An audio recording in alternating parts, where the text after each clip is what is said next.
reside in our homes and not produce for our families and for future generations.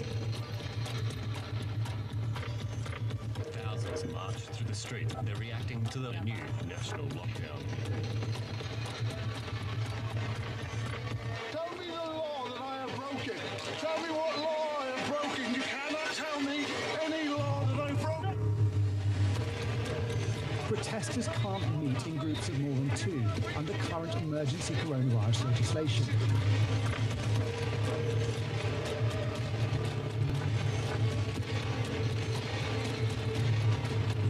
These individuals who are in fact vaccine damaged, and they have not been allowed to speak. They have had their experiences suppressed.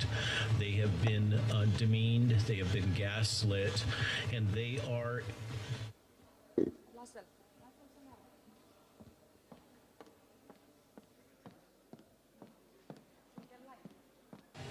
There is no time now to be selfish.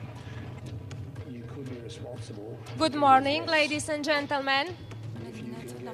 Well, we found ourselves in the second day of International Crisis Summit presentations. I will be very brief to save time for all the speakers on the program today. But first of all, someone who was very vocal during the pandemic and stood up the bureaucrats in Brussels in order to defend people's right to choose about vaccination, wants to address you a few words. Ladies and gentlemen, MEP Cristian Terhes. Domnul Cristian Terhes.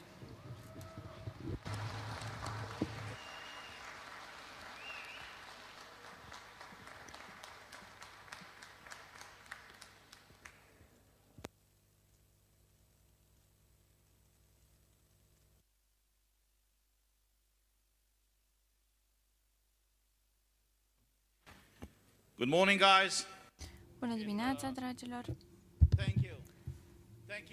Vă mulțumesc tuturor celor care au decis să fie astăzi alături de noi, din toată România și de pe întregul glob. Vorbeam cu câțiva dintre dumneavoastră aseară și ne gândeam cum a început această mișcare și unde am ajuns astăzi.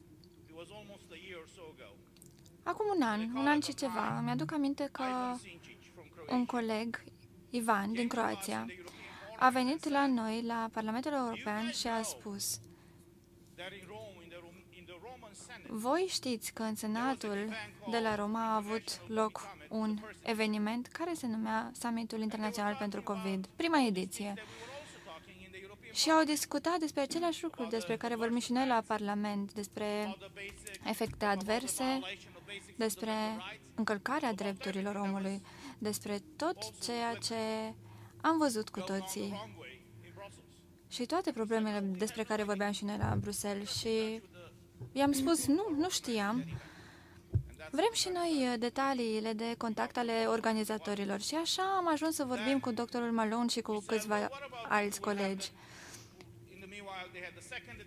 S-a organizat cea de-a doua ediție și ne-am gândit noi, ce-ar fi să avem o a treia ediție organizată chiar la Bruxelles? Să aducem adevărul la Bruxelles, pentru că eram sătui de atâtea minciuni, de dezinformare pe care o primeam de la guvernele noastre. Acum câteva luni am organizat cea de-a treia ediție. Multe dintre discursurile experților care ne-au împărtășit cunoștințele lor la Parlamentul European au fost ceva nemai văzut. Miliarde de vizualizări pe tot globul. Nici nu vreți să știți câte cereri am primit din partea mass mediei să confirm ceea ce se spune și că un astfel de eveniment a avut loc la Parlament și le-am confirmat că așa s-a întâmplat și că eu am organizat evenimentul. Și m-au întrebat, dar chiar sunteți de acord cu tot ceea ce se spune? Ați verificat veridicitatea surselor? Și le-am zis că nu sunt expert. Dar tocmai asta este ideea unei societăți deschise, să permitem tuturor cu opinii diferite, în special persoanelor cu expertiză, să-și împărtășească părerile și opiniile și noi să dezbatem în baza acestora. N-aș spune că suntem profeți, că avem o conexiune directă cu Dumnezeu și că El însuși ne șoptește în ureche că acesta este adevărul și că ce spune celălalt este o minciună. Noi, ca societate, descoperim adevărul prin dezbateri, prin cercetare și prin criticism. Vechii filosofi spuneau că o afirmație este adevărată dacă rezistă criticismului. La Parlamentul European s-a întâmplat adesea ca microfonul meu să îmi fie tăiat, pentru că președintele nu voia să mă mai lase să vorbesc, îmi spunea că sunt prea dur cu anumite aspecte. Faptul că cea de-a treia ediție a avut loc la Parlamentul European a deschis ochii multor colegi de-ai mei. În timpul evenimentului și după eveniment au văzut reacțiile de pe Twitter și am primit o grămadă de mesaje, iarăși, vreau și eu să mă alătur. Le-am trimis link-ul, i-am rugat să se uite la întregul eveniment și să decidă dacă sunt de acord cu cele spuse sau nu. La 2-3 luni după ce am postat informațiile despre cel de-al treilea summit pe canalul meu de YouTube și conferința de presă de după, videoclipurile au fost interzise de YouTube, au fost blocate. Și iată, se întâmplă adesea să fim martorii a unor astfel de evenimente. Dacă înregistrați, puneți aceste înregistrări și pe un stick, salvați-le și într-o altă parte, puneți-le pe platforme diferite, pentru că nu știți când, pur și simplu, la un click distanță, cineva va îndepărta videoclipurile sau le va șterge de pe internet și va șterge și adevărul. Sunteți acum într-o țară fost comunistă. Această clădire uriașă în care ne aflăm acum este a doua cea mai mare clădire din lume după Pentagonul de la Washington, D.C. Mulți oameni au murit și întreaga țară a avut de suferit pentru a construi această clădire impresionantă.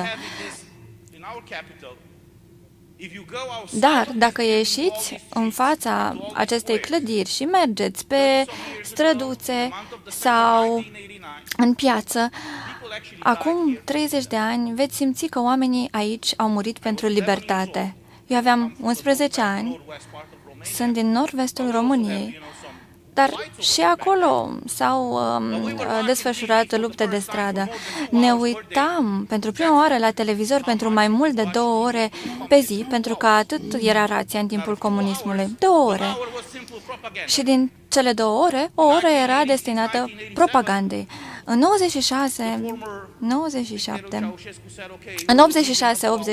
86-87, mă scuzați, Ceaușescu a decis că o să ne permită să ne uităm 3 ore pe zi la televizor. Nu mai conta. Imaginați-vă cum a fost ca noi toți să ne putem uita la televizor când voiam după Revoluție.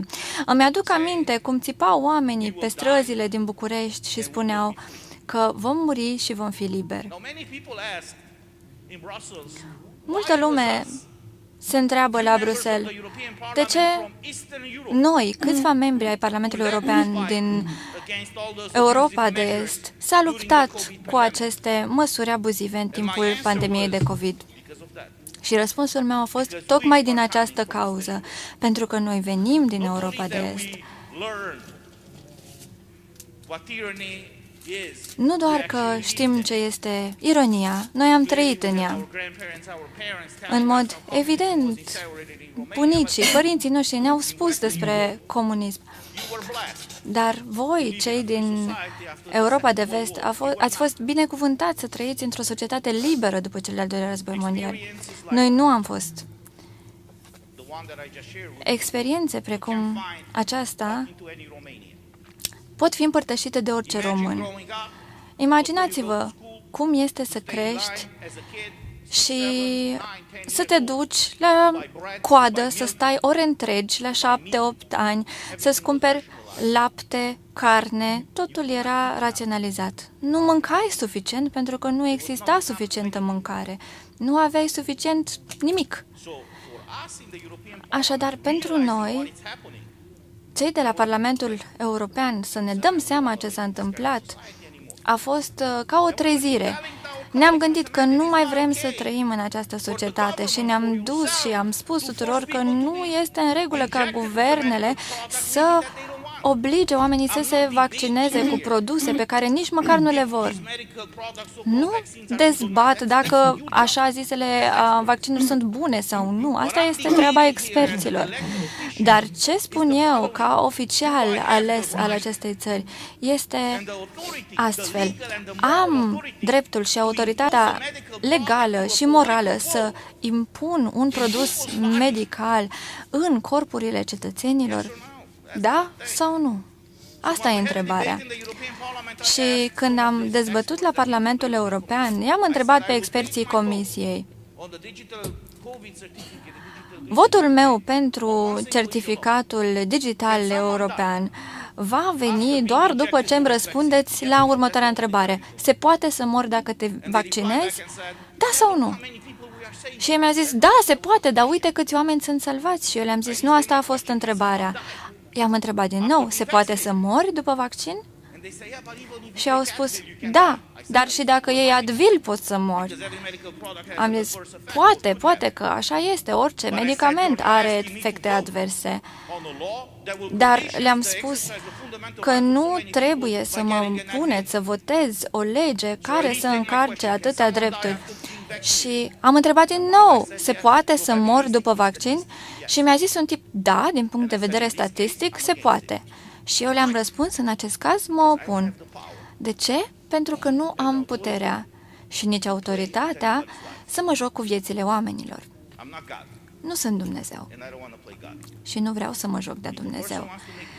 Dacă cineva vrea să ia această decizie, să fie injectat cu un produs medical, decizia trebuie să aparțină persoanei în cauză și nu mie. Am depus un jurământ atunci când am fost ales să apăr drepturile fundamentale ale oamenilor și vreau să respect. Acum câteva zile, Comisia Europeană a emis un răspuns oficial unui coleg, tipul croatul de mai devreme de care vă spuneam, Ivan Sinčić. El a întrebat în august anul acesta câte persoane au murit după injectarea cu acest produs medical. Iar răspunsul a fost acesta și citez. 11.977 de oameni au murit subit. Subit, încă o dată. Au fost injectați și au murit la doar câteva minute. 11.977 de morți. Foarte mulți oameni. Și în răspuns, ei au declarat că acestea nu sunt și morțile din cauza efectelor adverse de mai târziu. Iată, suntem martorii unui genocid. Și, așa cum a spus cineva, este bine și important să învățăm din greșelile istoriei ca să nu le mai repetăm și aceasta este sarcina noastră, a dumneavoastră în calitate de experți și a noastră ca oficiali aleși.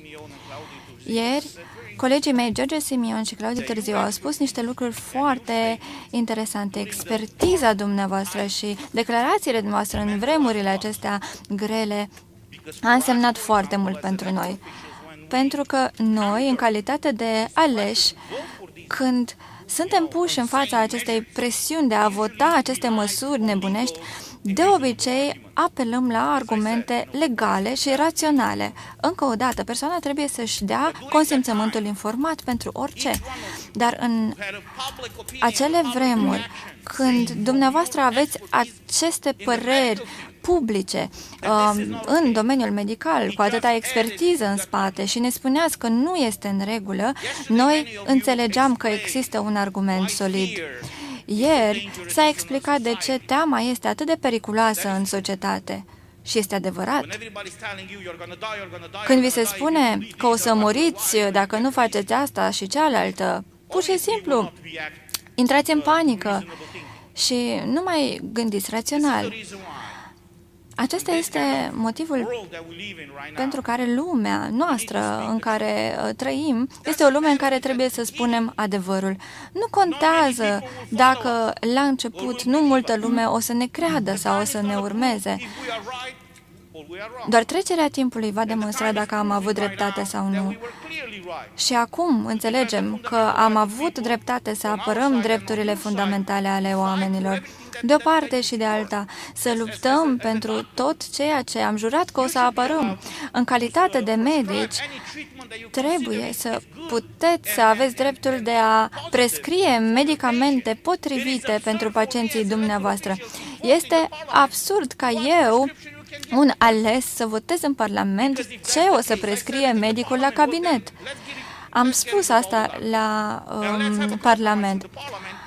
Ce-ar fi să facem un compromis și să stabilim noi aici în Parlament ce se poate prescrie și ce nu? Ce s-a întâmplat încă o dată în aceste vremuri? Este o lecție de învățat pentru toate societățile noastre. Am trăit într-un regim totalitar și autoritar acum 30 de ani în Europa de Est. Dumneavoastră, cei din Vest, nu ați experimentat aceste lucruri. Problema este că noi vedem acum cum un nou regim totalitar capătă tot mai multă putere la nivel mondial. Acum câteva luni, OMS a semnat un acord cu Uniunea Europeană pentru utilizarea acelui pașaport digital. Îl aveți pe telefon. La nivel european se vorbește încă o dată despre acest certificat digital de vaccinare. Și ideea este că încă o dată ne vor fi interzise multe drepturi fundamentale. Iată, ce definiție potrivită a unui stat totalitar. Ai doar opțiunea care ți se dă din partea guvernului și doar aceea. Din această cauză trebuie să lucrăm și să muncim împreună. Aceasta este a 4-a ediție a Summitului Internațional pentru COVID și nu trebuie să ne oprim aici. Cred că tot ceea ce ați demarat cu prima ediție a acestui summit a fost ceva uriaș. Nici nu vă dați seama. Vă vorbesc din perspectiva mea ca ales în Parlamentul European. La început, când am avut reacțiile pe care le-am avut la această pandemie, am reacționat pentru că nu aveam voie să intrăm în Parlamentul European fără să ne vaccinăm sau să ne facem test. Eu m-am opus, am primit cea mai mare amendă care s-a dat vreodată la Parlamentul European. Nici măcar n-am făcut apel pentru că nu mi-a păsat.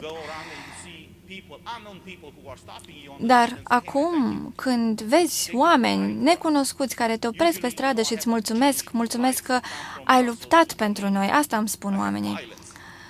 Și eu zbor adesea de la Bruxelles la București și văd cum piloții vin la mine și nu doar la mine, la colegii mei parlamentari și ne mulțumesc pentru cum am luptat pentru toți. Suntem în acest punct în care trebuie să luptăm împreună. Cu siguranță o să ne luptăm la Parlamentul European, dar și în Parlamentul Românesc, pentru că, vedeți, această alianță, A.U.R, dacă nu ar exista acest partid care avea doar 10% din Parlament, în România s-ar fi implementat acest certificat digital verde și aceasta este dovada muncii împreună. Noi, oficialii, împreună cu medicii, putem opri aceste lucruri. Și de aceea fac apel la dumneavoastră să vă gândiți cum vă puteți implica și mai mult, pentru că doar uniți putem câștiga. Vă mulțumesc foarte mult!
have therefore made the assessment that COVID-19 can be characterized as a pandemic. COVID-19 poate fi caracterizat Vaccines ca o are safe. pandemie. I promise you, they are safe and Vă effective. promit că They sunt are safe eficiente and și effective. sigure.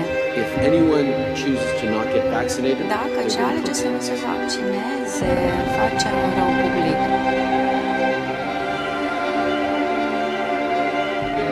Necesitatea de a purta mască, obligația de a te vaccina, această criză este un rău public.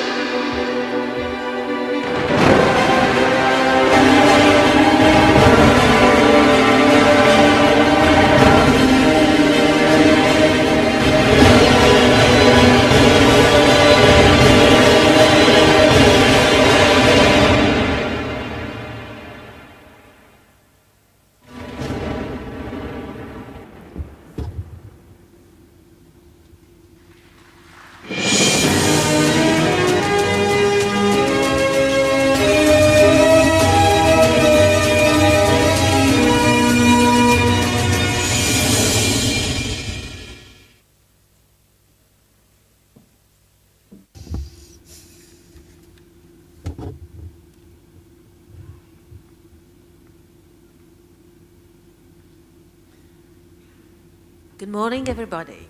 Bună dimineața tuturor. Nothing is hazard, actually. Nimic nu este întâmplător. What happened before? Ce s-a întâmplat înainte? The talk of Mr. Toate discuțiile purtate, tot ceea ce a spus domnul Cristian Terheș și acest material video will ease my task. îmi va ușura practic I sarcina, want to bring you pentru că vreau să aduc în România, să vă povestesc despre martie 2022, să vă aduc câteva informații despre ce s-a întâmplat, dar înainte aș vrea să mulțumesc gazdelor minunate, specialiștilor, tuturor specialiștilor care au venit aici să lupte alături de noi. Aș vrea să le urez bun venit, vă iubim, vă apreciem, sunteți minunați și toată România ar trebui să știe ce aveți de spus. Și apoi mai vreau să mulțumesc tuturor organizatorilor acestui summit minunat. Și îmi doresc ca acest summit să fie un bun început în România pentru ceea ce avem de făcut. Așadar, mulțumiri către Lillian Robert, care este fabuloasă. Am simțit atât de multă căldură din partea tuturor, din partea organizatorilor, din partea membrilor Parlamentului și din partea tuturor specialiștilor din străinătate. Mulțumesc foarte mult!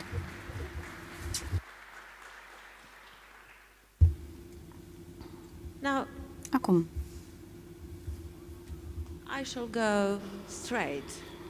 voi intra direct în subiect. Vreți să vedeți ceea ce a făcut guvernul din România în martie 2022? Haideți. Practic, am fost șocată pentru că administrația publică, primul lucru pe care l-au făcut a fost să schimbe tot ceea ce însemna sănătate publică la 180 de grade. În primul rând, au declarat o pandemie fără să aibă dovezi. Au declarat o epidemie fără nicio dovadă. Și aceste lucruri nu au avut precedent. Apoi, ce au făcut? S-au asigurat că pacienții care suferau de COVID nu au avut acces facil la serviciile medicale. Asta înseamnă că, în conformitate cu legea, au închis 75% din spitale pentru acești pacienți.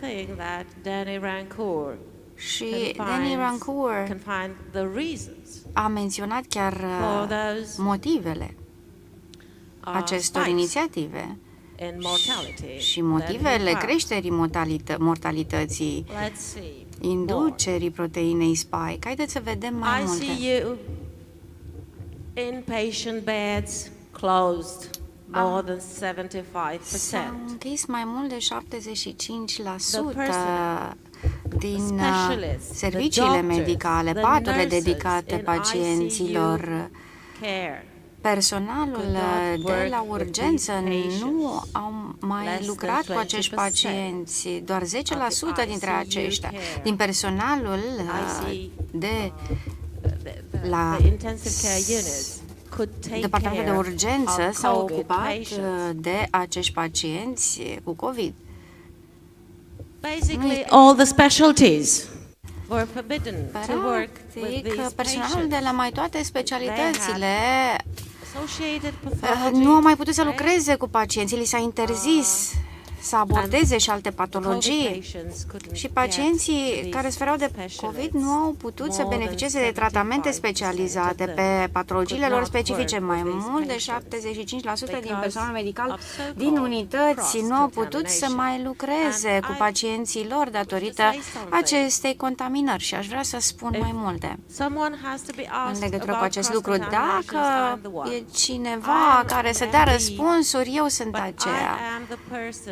Pentru că sunt doctor și sunt specialist în spital și mă confrunt zilnic cu organizarea tuturor unităților și mă asigur de toate patologiile asociate infecțiilor, toate serviciile medicale, asistența medicală.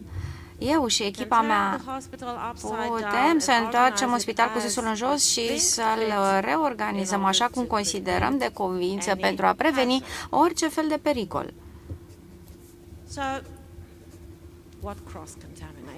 Deci ce înseamnă contaminare încrucișată? Este un alt scop în spatele acestor măsuri. Conform legii, fiecare județ din această țară a avut numai un spital desemnat să se ocupe de pacienții cu COVID. Dar spitalele erau mici, vorbim de spitale mici, județene, cu un număr mic de unități și specialități medicale și cu un personal epuizat. Uneori pacienții care suferau de COVID nu au găsit, nu au avut acces la serviciile medicale specifice bolii de care sufereau și nu au primit tratamentul pe care îl meritau. Pentru că, evident, existau comorbidități, aveau patologii asociate infecțiilor. Câteodată aceste spitale nu dispuneau de tehnologia necesară pentru a trata comorbiditățile, patologiile asociate infecției.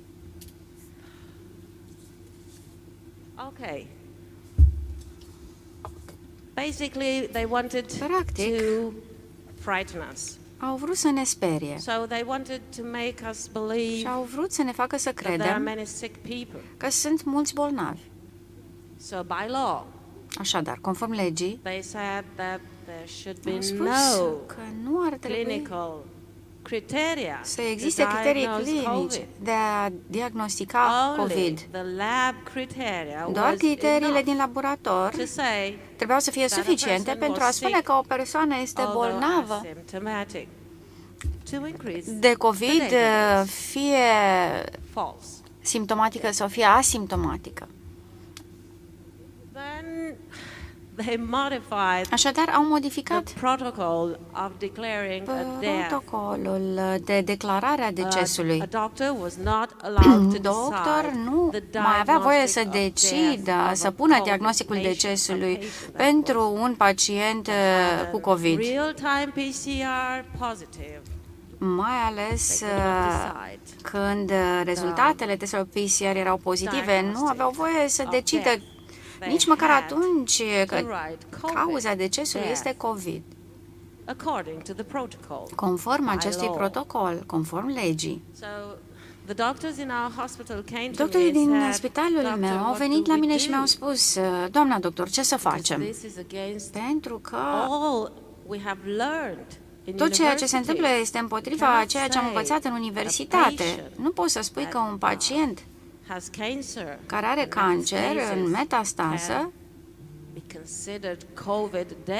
poate să fie declarat că a murit din cauza COVID-19.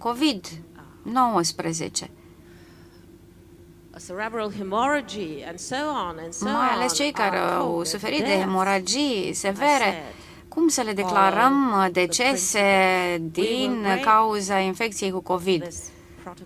Și eu le-am spus, haideți să rupem acest protocol. Voi scrieți pe certificate ce trebuie. Însă acest lucru nu s-a întâmplat peste tot în țară, pentru că doctorul a fost frică. A fost frică de consecințe.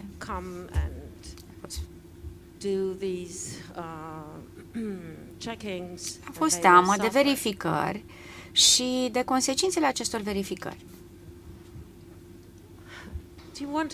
Vreți să știți cum arăta orașul meu în aprilie și mai 2020,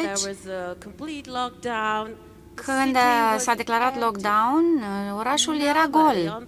Nimeni nu era pe străzi, nici o mașină, nimeni, nici măcar o pisică. Și ambulanțele mergeau furibunde, cu girofarele aprinse, erau peste tot, ajungeau la unitatea de primiri urgențe. Dar ne întrebam, dar ce este în neregulă? Ce se întâmplă? Ce s-a întâmplat cu pacienții? Și ne spuneau, oare faringotimie, sunteți nebuni? Faceți scenarii, creați drame? Ce se întâmplă?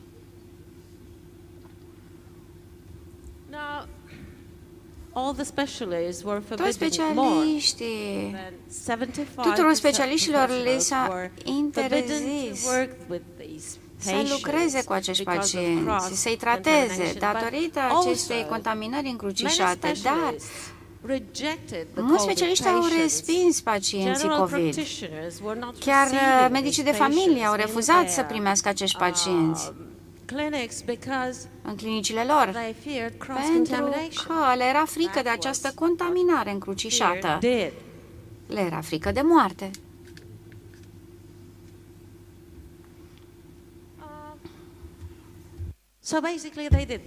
Așadar au făcut acest lucru. Au indus frică la toate nivelurile, tuturor, și au vrut să ne facă să credem că riscul de a muri de această boală este 3,4. De fapt, așa cum mulți autori o spun, când vorbim de COVID-19, sunt atât de multe persoane nediagnosticate, încât rata de fatalitate a infecției este mult mai diferită față de rata fatalității bazată pe cazuri reale, declarată oficial.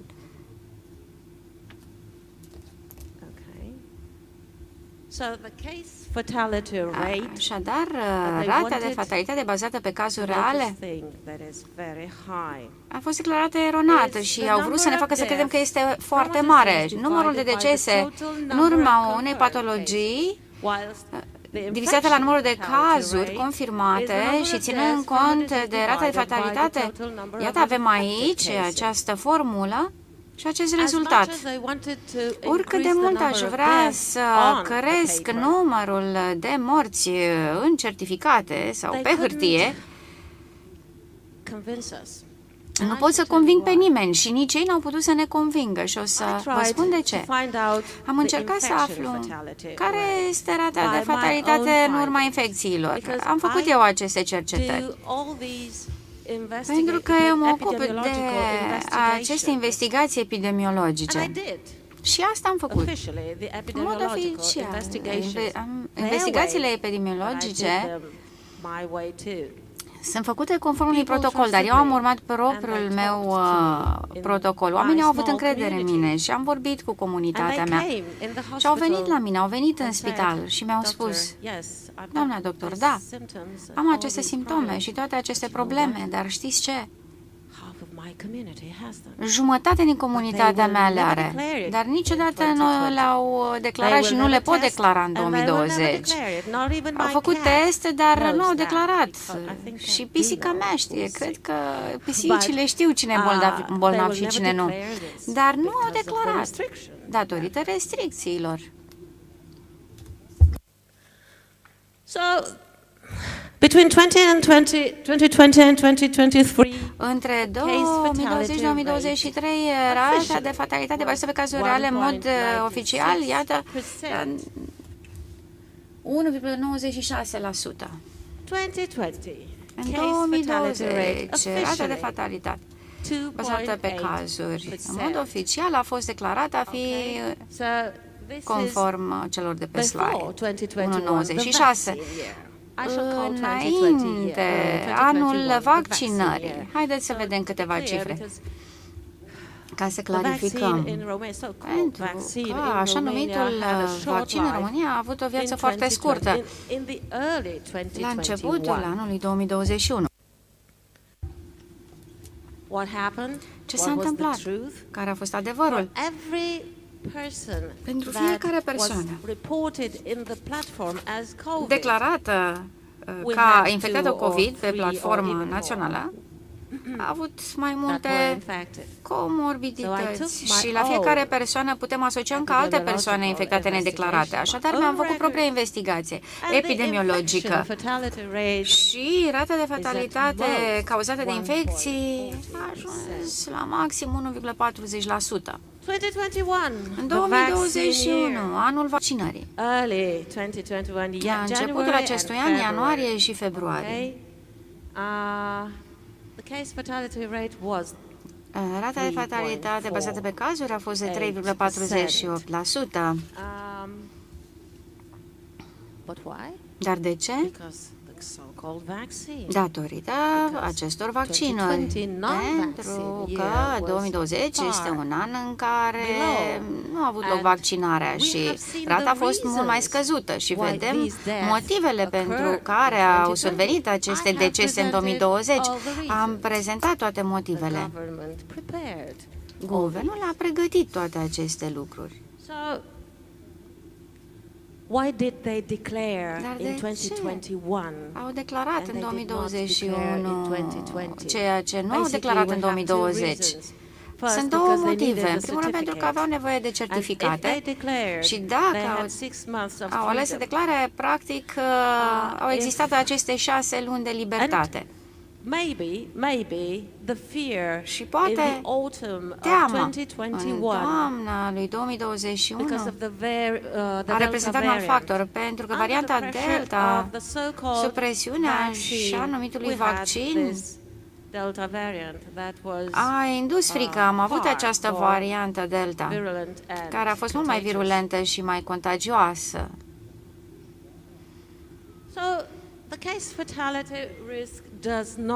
Riscul de fatalitate bazat pe cazuri nu a fost estimat corect. Nu a estimat corect decesele cauzate de COVID-19. Și ajungem acum la 2022, când rata de fatalitate bazată pe cazuri raportate a fost de 0,57%. Oamenii au început să nu declare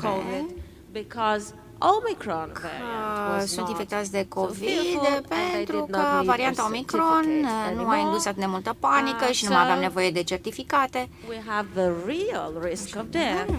Adevăratul risc de deces a apărut în 2022 și rata de fatalitate cauzate de infecție a fost de 0,14. 2023 pare să fie un an similar. De fapt, dacă ne uităm un pic la date și încercăm să corectăm un pic numărul de decese declarate, aș spune că decesele au fost declarate într-un mod eronat, datorită sau nu, din cauza legislației. Și avem o rată de fatalitate cauzată de infecție de 0,55%, de 4 ori mai mică decât rata de fatalitate bazată pe cazuri ale raportate. Și care în 2023 și în 2020. Iată, mortalitate generată de mai multe cauze în România în 2021, 2022. După cum vedeți, așa cum a spus și Danny Rancourt, anii de vaccinare, anul de vaccinare a fost singurul an cu rate înfricoșătoare.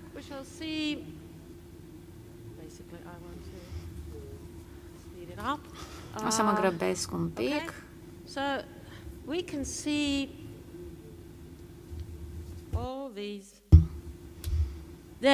Vedem toate aceste decese. Datele oficiale publicate au încercat să falsifice totul. Dar în cele din urmă au trebuit să declare ceea ce a identificat Danny și ceea ce v-am spus și eu mai devreme, și anume că în 2020 a existat un exces de cazuri de COVID și de decese și doar la finalul iernii a existat un mic exces bazat pe toate motivele pe care vi le-am menționat. Și când acest exces a crescut, când situația a luat o razna, au venit cu vaccinul, așa numitul vaccin. Și iată ce s-a întâmplat în 2021. Voi termina într-un minut. Toate aceste excese, vedem pe grafic, au survenit în urma vaccinării. Aș vrea să vă reamintesc că ieri am avut doi tineri, doi bărbați tineri, Rain Troțe și Pietro Stramozzi, care m-au impresionat atât de mult. Pentru că, știți ce? Ei sunt copiii noștri. Ei sunt copiii mei. Eu am doi fii, cam de vârsta lor, și sunt viitorul nostru. Și iată ce li s-a făcut, ce au pățit, prin ce au trecut. O să vă împărtășesc la final o tradiție ortodoxă din România. Știți că în tradiția ortodoxă adevărul nu este un lucru abstract, un concept doar, nu este doar o valoare morală în mod necesar, nu este doar un principiu.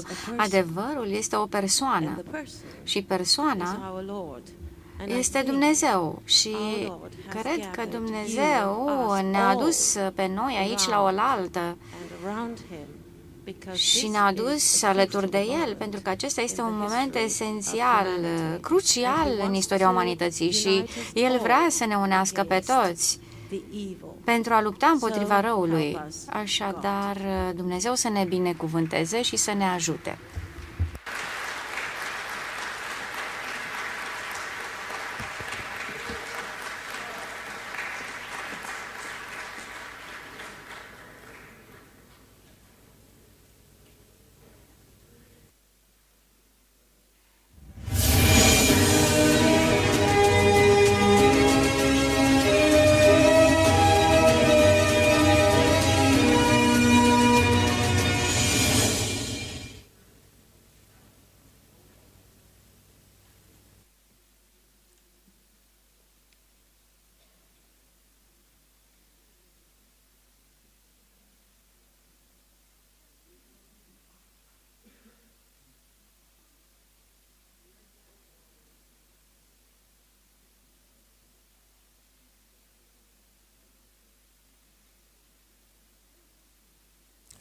Hello, everybody.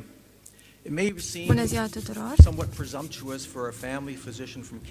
Poate că vi se pare ciudat ca un medic din Canada să vă vorbească despre viitorul medicinei, dar în Canada avem deja echipament, tehnologie sofisticată care probabil a venit de la Fundația Bill și Melinda Gates și am reușit să facem niște modelări pentru viitor, așa cum a făcut și Neil Ferguson de la Colegiul Imperial. Iată echipamentul pe care îl avem noi. Iată, așa folosim noi instrumentele pentru a ne planifica viitorul. Avem și planuri de contingență, vedeți acum pe ecran. Eu cred că cam așa s-au gândit statele noastre atunci când au implementat anumite politici pentru a asigura un viitor mai bun, inclusiv la noi în Canada. Există o vorbă că putem anticipa viitorul doar dacă înțelegem trecutul și cum am ajuns până în prezent. Asta dacă nu se întâmplă o nebunie. Și iată, nebunia s-a întâmplat. Cum arată viitorul? Haideți să discutăm despre câteva aspecte, pentru că nu știm și ca să facem profeții sau să prezicem viitorul, ar trebui să luăm în considerare mai multe variabile. Acesta ar putea fi viitorul nostru, Dr. Bot, ca un robot.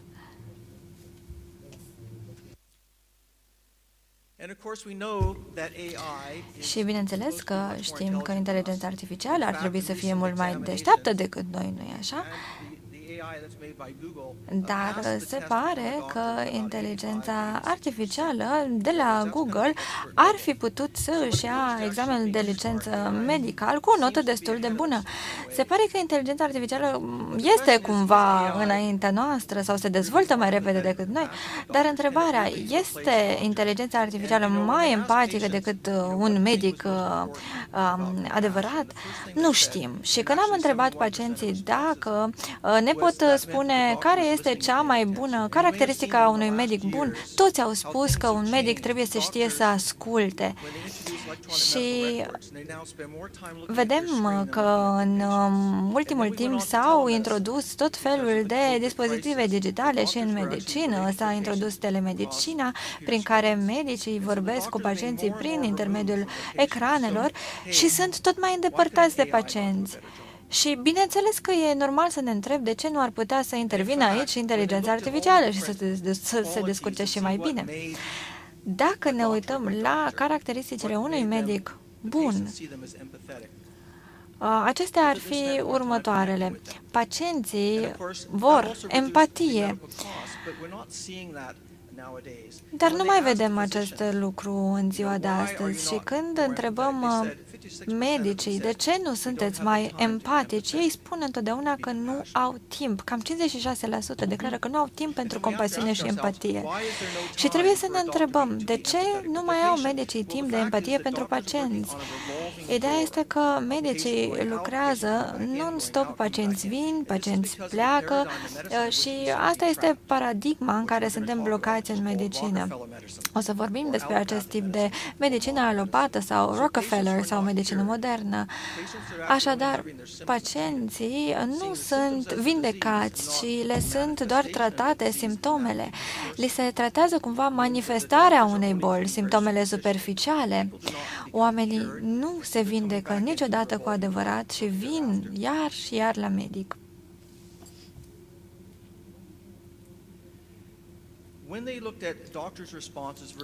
Când s-au analizat răspunsurile medicilor versus răspunsurile ChatGPT la mai multe întrebări medicale, s-a descoperit că după evaluarea răspunsurilor de niște experți medicali, s-a descoperit, după cum vă spuneam, că ChatGPT este mai clar și oferă mai multă empatie în răspuns decât o fac medicii. Dar oamenii preferă oameni, nu-i așa? Vor să aibă o persoană ca medic. Dar pentru că medicina nu este ușor accesibilă astăzi, oamenii se gândesc, ce-ar fi să mă duc la o astfel de cabină în care mă poate diagnostica inteligența artificială? și o să încerce odată. Și dacă li se pare că inteligența artificială oferă mai multă empatie și mai claritate, ceea ce ar aștepta ei de la medici, persoanele astea vor repeta acest comportament și foarte curând nu le va mai păsa dacă medicul este o persoană reală sau un robot. Și asta ni se va întâmpla dacă medicii nu recunosc și nu încearcă să afle ce îi face unici și umani, deosebiți de mașinării. O să vorbesc despre Statele Unite.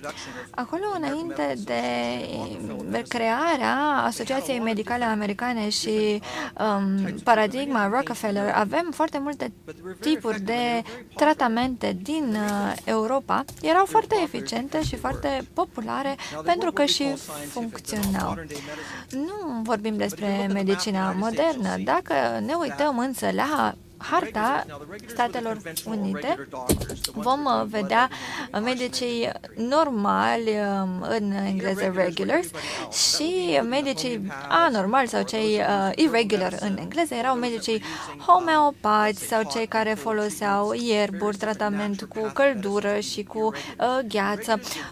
Acești medici homeopați, le spunem, erau preferați. Oamenii mergeau pentru că se vindecau la acești specialiști. Și pe hartă vedeți că erau doar câteva locuri în care medicii aceștia tradițional normali erau preferați.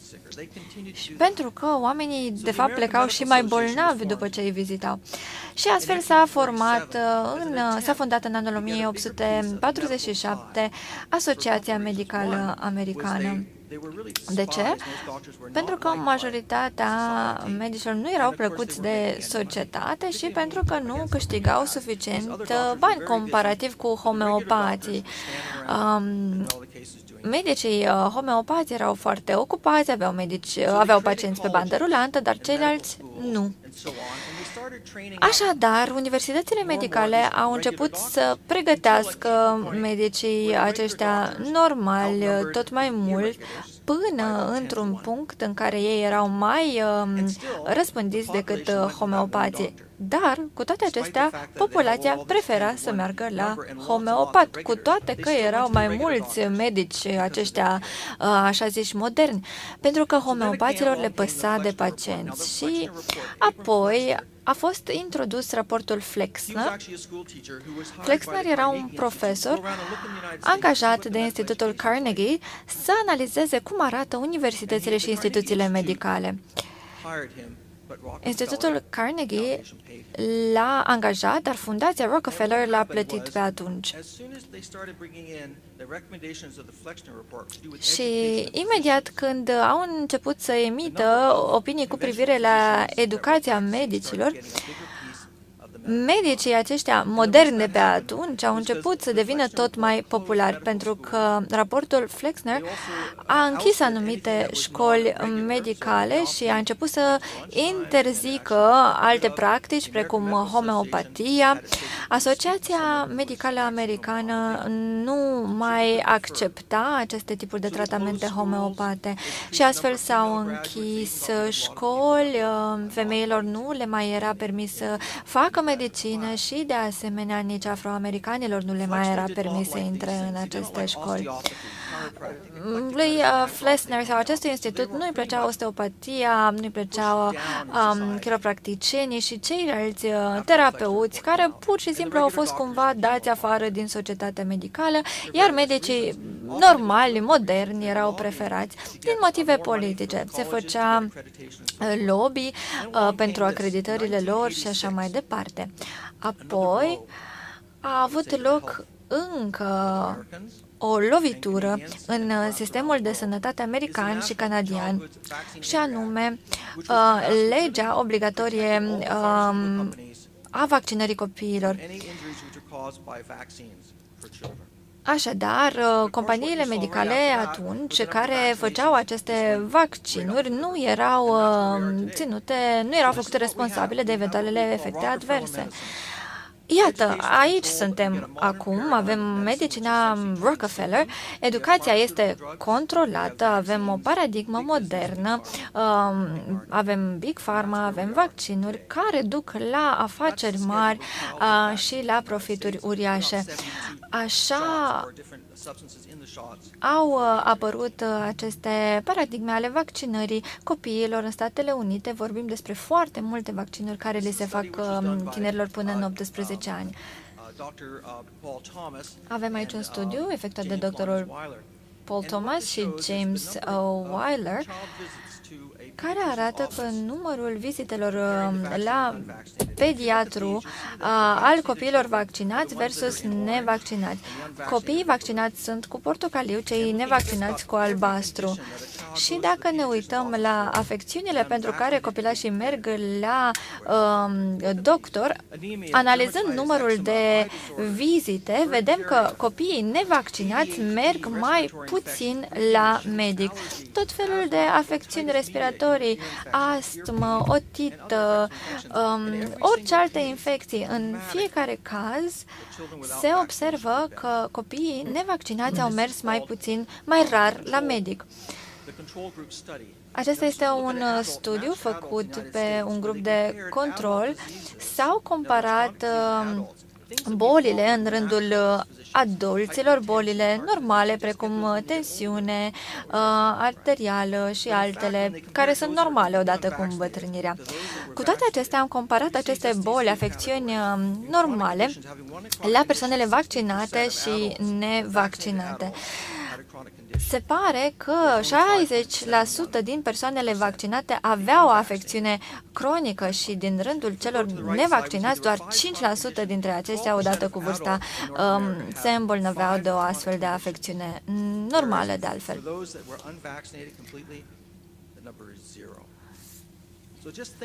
Gândiți-vă cum schimbă acest lucru medicina și modul în care ne raportăm la ea în context clinic.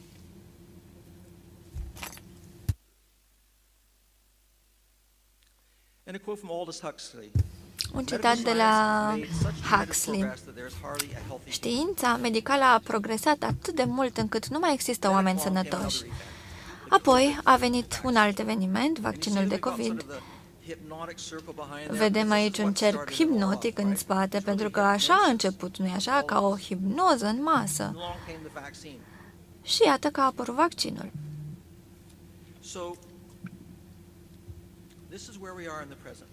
Aici ne aflăm acum, dar iată că s-a întâmplat acel eveniment nebunesc despre care vă spuneam mai devreme. Ce s-a întâmplat acum, sau ce se întâmplă acum, este marea demascare.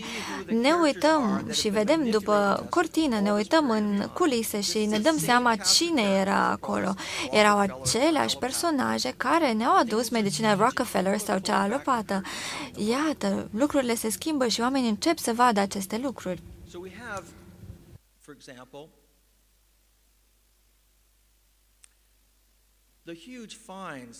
Avem, de exemplu, amenziile acestea uriașe. Companiile mari au fost încă o dată amendate repetitiv pentru atât de multe infracțiuni împotriva publicului, în special cu privire la vaccinuri. Dar vedem tot felul de cazuri de fraudă și alte infracțiuni. Nu vorbim doar despre Pfizer, foarte multe companii farmaceutice au primit aceste amenzi uriașe. Avem raportul de la VERS, care se referă la numărul morților, numărul deceselor după introducerea așa ziselor vaccinuri de COVID-19. 36.501 morți în Statele Unite, așa cum a spus Jessica Rose, se poate să fi fost, de fapt, până la 100.000 de decese.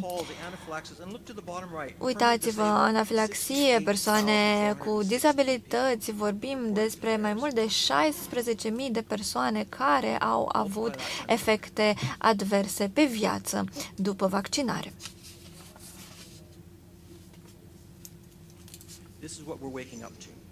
Iată, asta trăim. Acesta este evenimentul pe care îl trăim. Iată și Pfizer, cum scade la bursa de valori, există o inițiativă, Reform Pharma, care acum investigează sau urmărește să acuze firmele din Big Pharma.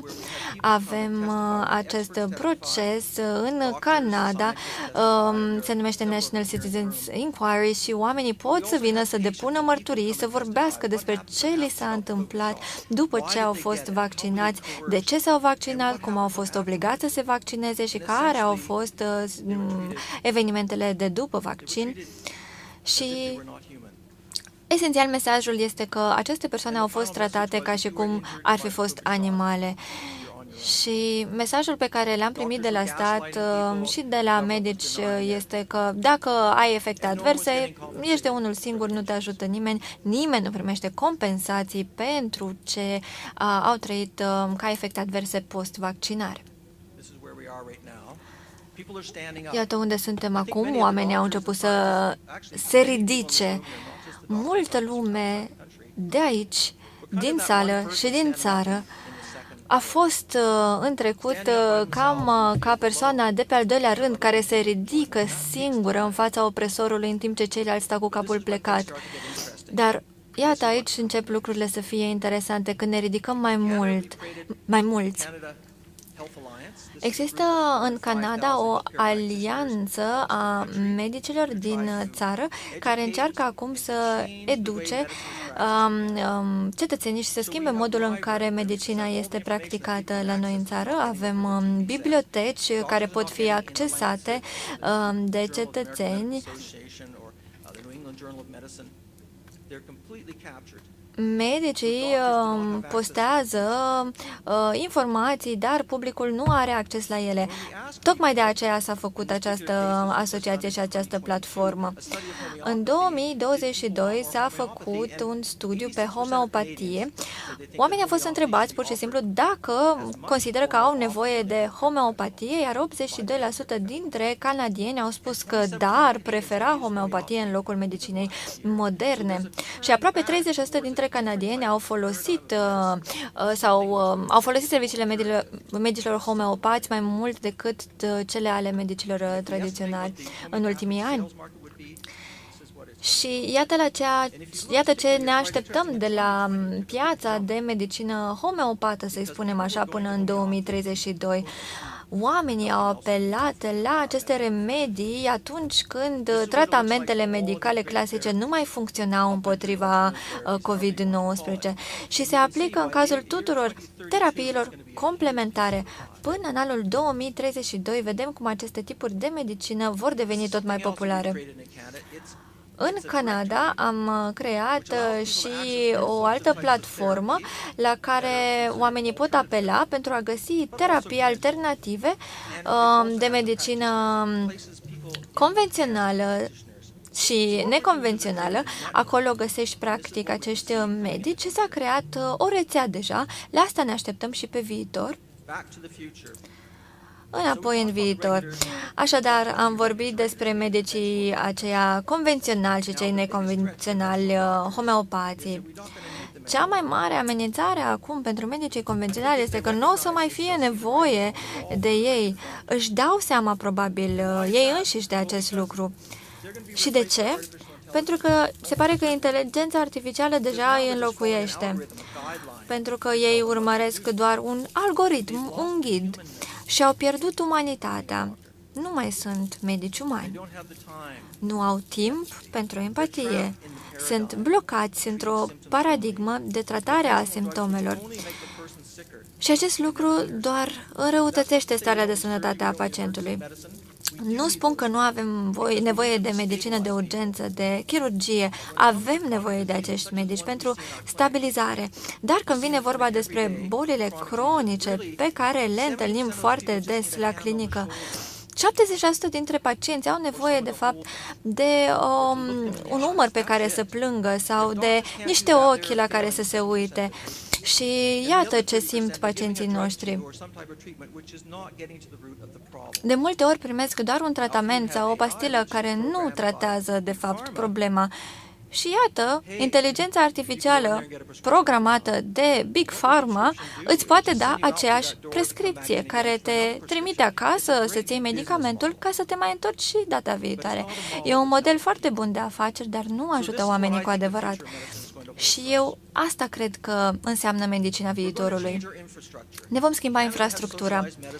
Canada a socializat medicina, dar este foarte scumpă în continuare.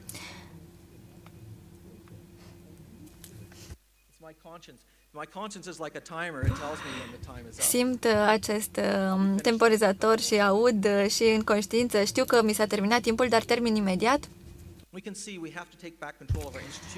Spun că trebuie să deținem încă o dată controlul asupra instituțiilor medicale la nivel decentralizat.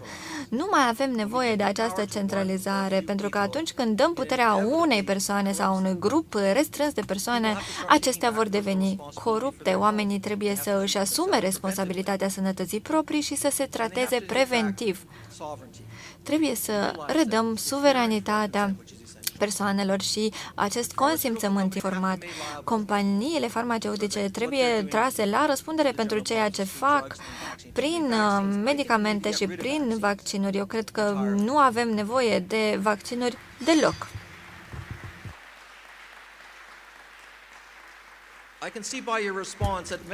Văd că și dumneavoastră credeți același lucru. Trebuie să nu îi mai vaccinăm pe copii pentru că nu există studii de siguranță cu privire la acestea. Nu există niciun vaccin pediatric care să fie tratat comparativ cu placebo. Așadar, neștiind nivelul de siguranță, nu poți să măsori riscul versus beneficii. Așadar, copiii nu trebuie vaccinați. Și puteți vedea aici pe slide că sănătatea generală s-ar îmbunătăți cu 50% dacă nu ne-am mai vaccinat copiii. Și cu siguranță dacă companiile ar fi trase la răspundere, ar dispărea peste noapte. Trebuie să schimbăm paradigma și să nu mai tratăm simptome, ci să intrăm la un nivel mai profund și să lucrăm într-un mod în care pur și simplu permitem oamenilor să se vindece pe ei înșiși.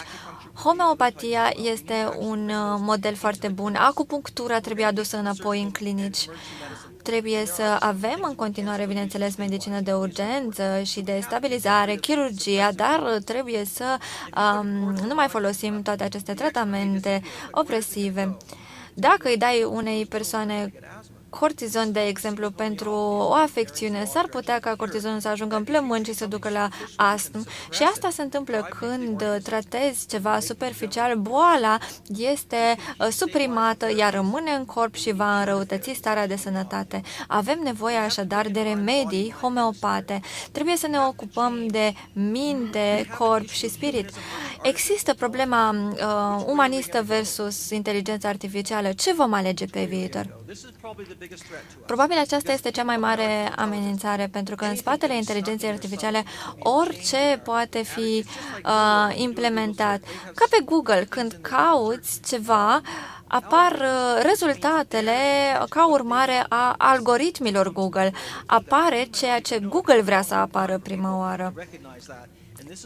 Și asta este principala problemă a inteligenței artificiale și medicina trebuie să fie bazată încă o dată pe etică. Medicina nu mai este morală acum, din mai multe motive, probabil pentru că lumea nu se mai ascultă. Și asta ne face să nu mai fim atât de plini de compasiune. Trebuie încă o dată să readucem etica în actul medical.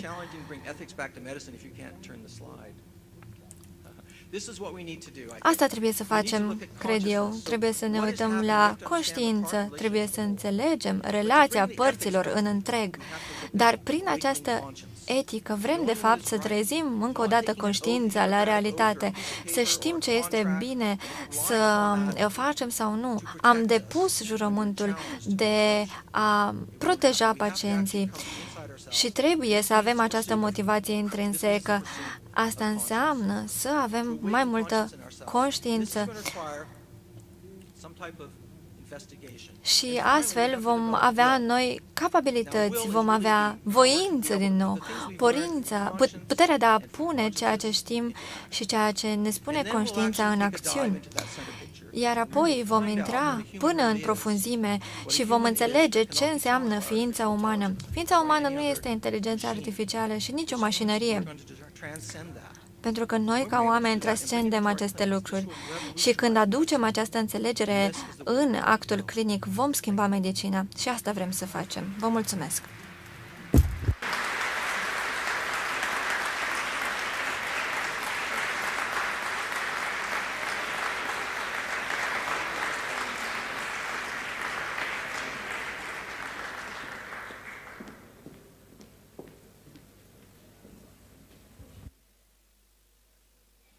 Hello everybody. Bună ziua tuturor.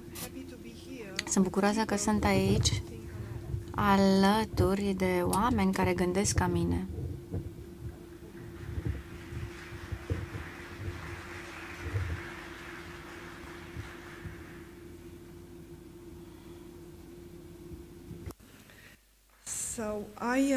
My name is Anca. Numele meu este Anca Nițulescu, sunt doctor și activist civic. Am făcut acest articol împreună cu colegii mei, precum cei numiți, care nu se află aici, din păcate. Însă, datorită ratei de acoperire scăzute, nivelului crescut de interes și curiozitate față de vaccinul anticovid, am încercat să răspundem la această întrebare de pe ecran. Și răspunsurile pe care le-am găsit sunt văzute prin ochii noștri de activiști civici din miezul bătăliei, ca să spun așa. Sigur, principalele motive au fost lipsa de încredere în autorități pe care am moștenit-o din epoca comunistă.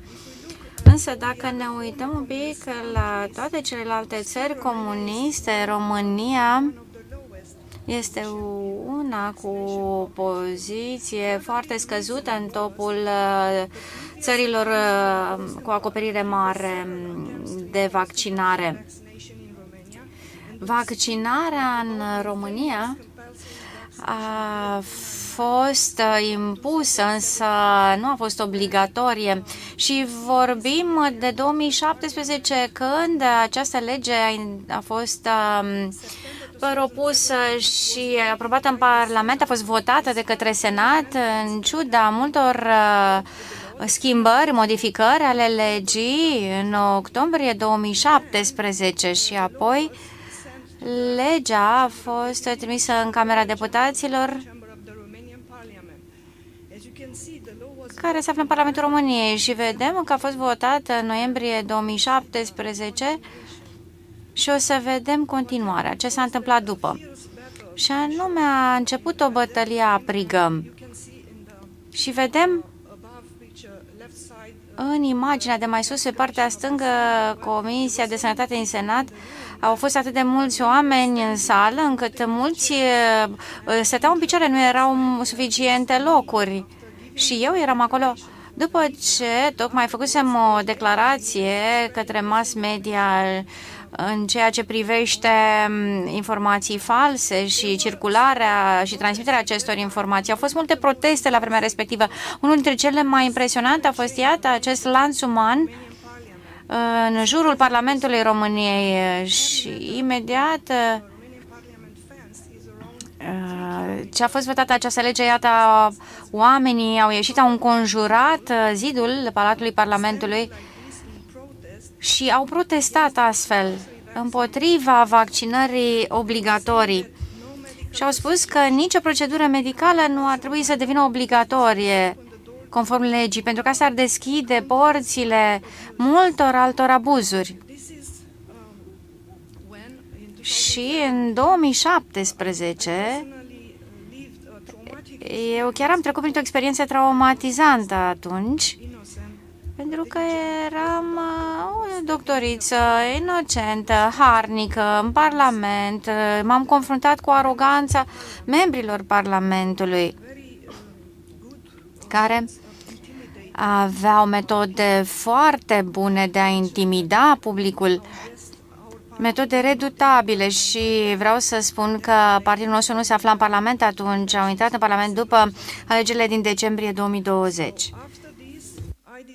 După acest moment am decis să pun bazele acestei asociații, doctori care militează pentru consimțământul informat, activiști și profesioniști în domeniul legii care au pus bazele acestor propuneri legislative, aceste asociații care face propuneri legislative, și de atunci am devenit din ce în ce mai puternici. Așa cum vedeți, după 2 ani jumătate de tăcere, în martie 2020, deodată, Comisia de Sănătate din cadrul Parlamentului a votat această lege infamă și a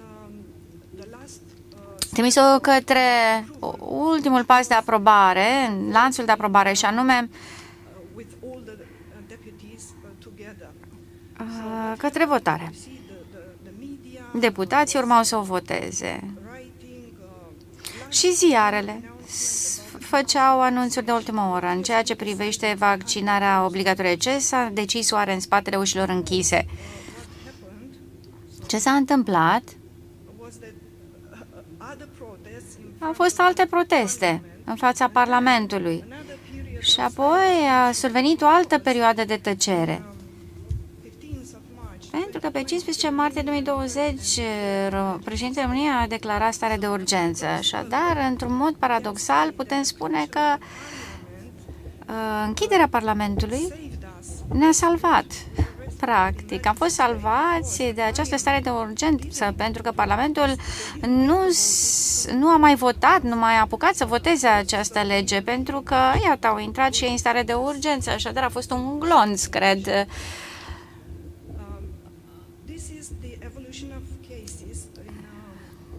Un glonț pentru ei. Așa au avut loc lucrurile în România, așa cum a prezentat domnul Francu ieri. După cum vedeți, la începutul lui 2022 în România au fost foarte puține cazuri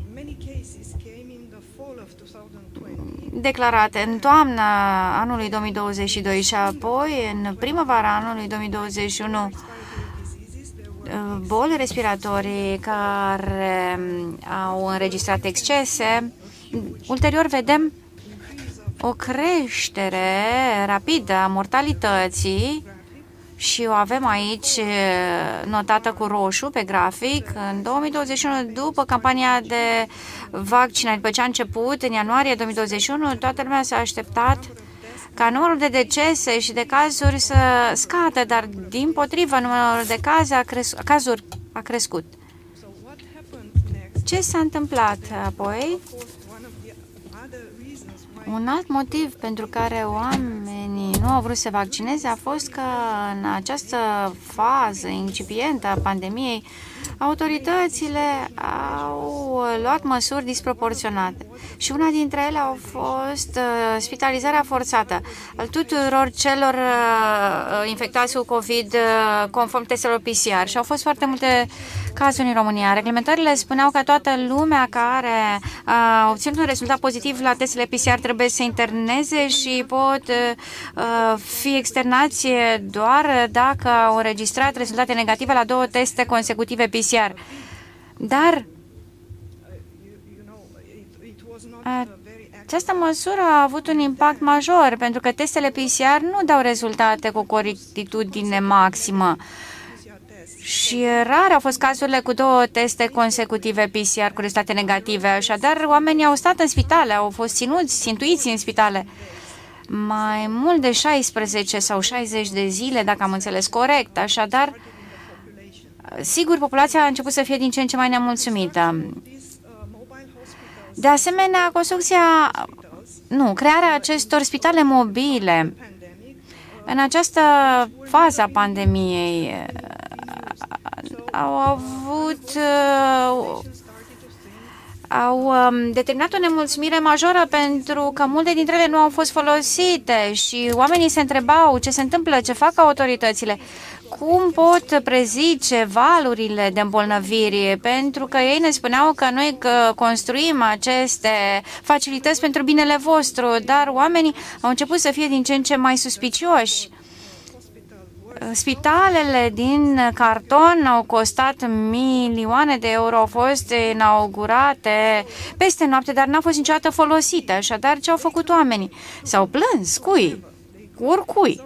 Oricui au putut, așadar au scris, practic, în spitale, avocatului poporului, Ministerului de Sănătății și la final, avocatul poporului a cerut în mod oficial Ministerului Sănătății să oprească spitalizarea pacienților asimptomatici, chiar dacă au obținut rezultate pozitive la PCR. Și, practic, a apărut o întrebare adresată Comisiei Europene în ceea ce privește internarea forțată, spitalizarea forțată a pacienților. Așadar, a ajuns pe masa discuțiilor Uniunii Europene. Și, practic, a fost aprobată această hotărâre în iunie 2020 și anume de a se opri spitalizarea forțată a pacienților cu COVID asimptomatic. Sigur, ziarele au scris și toată lumea considera că această hotărâre a fost irresponsabilă pentru că mii de oameni au fost externați pe declarație propria răspundere, au semnat că își asumă riscurile. Și apoi, ce a făcut Parlamentul?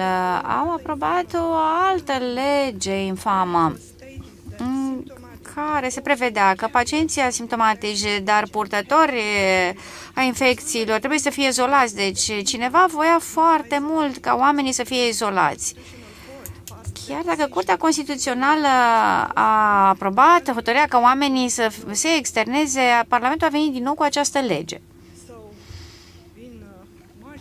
În martie 2020, când Parlamentul s-a închis, toată lumea a respirat ușurat, dar stați un pic, în februarie 2021, Parlamentul a preluat discuția, a reluat discuțiile referitoare la vaccinarea forțată și s-a făcut un proiect de lege care a fost remis înapoi Comisiei de Sănătate pentru un raport suplimentar. De ce? Pentru că vaccinarea abia începuse și autoritățile au realizat că ar fi foarte dificil să adopte o astfel de lege.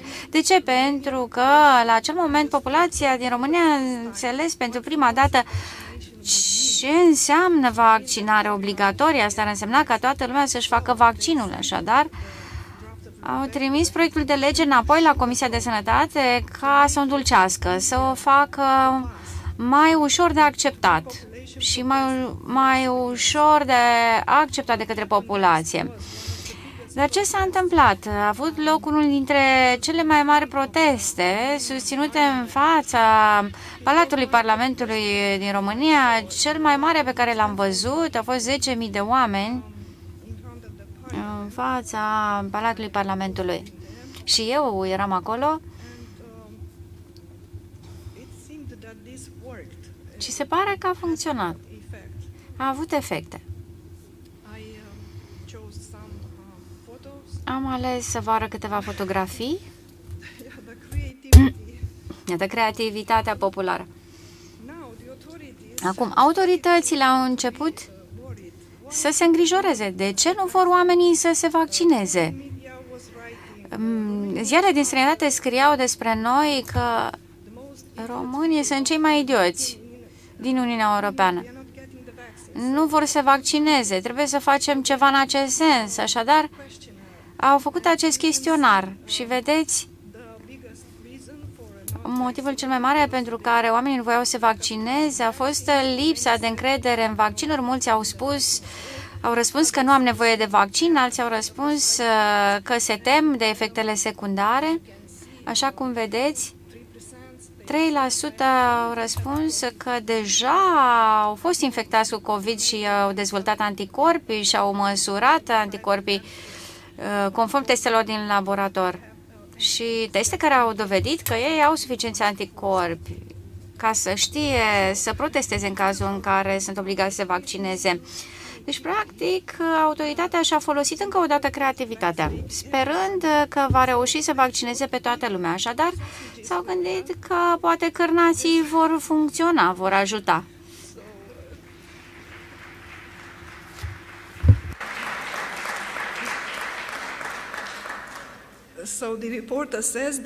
Un reporter a declarat că după ce te vaccinezi, obții un voucher și cu voucherul te duci la terasă și la terasă primești 3 cârnați și o sticlă de apă și 2 pâini. Sigur, presiunea pe profesioniștii din domeniul medical în ceea ce privește vaccinarea a fost una mare.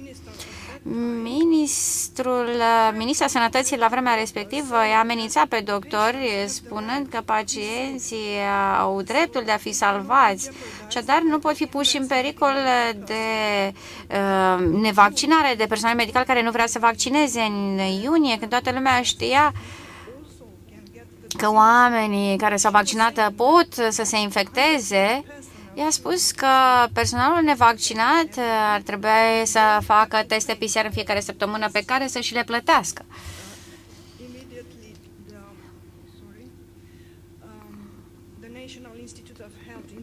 Institutul Național al Sănătății a introdus această testare obligatorie pentru personalul medical și, evident, a introdus această metodologie.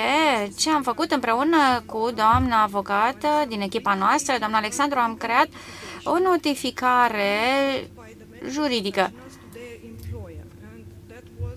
pentru a ajuta pe profesioniști în domeniul medical să se testeze și ca testele să le fie subvenționate de angajator, pentru că orice procedură medicală trebuie să se bazeze pe acest consimțământ informat, semnat și scris de către pacient. De ce?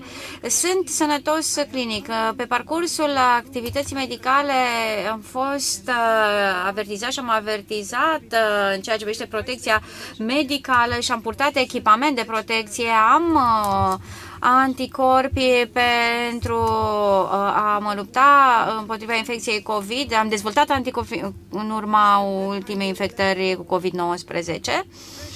Iată, a fost pusă presiune pe studenți, pe elevi, pentru că nici ei nu au putut să participe la examene dacă nu erau vaccinați, li s-a interzis.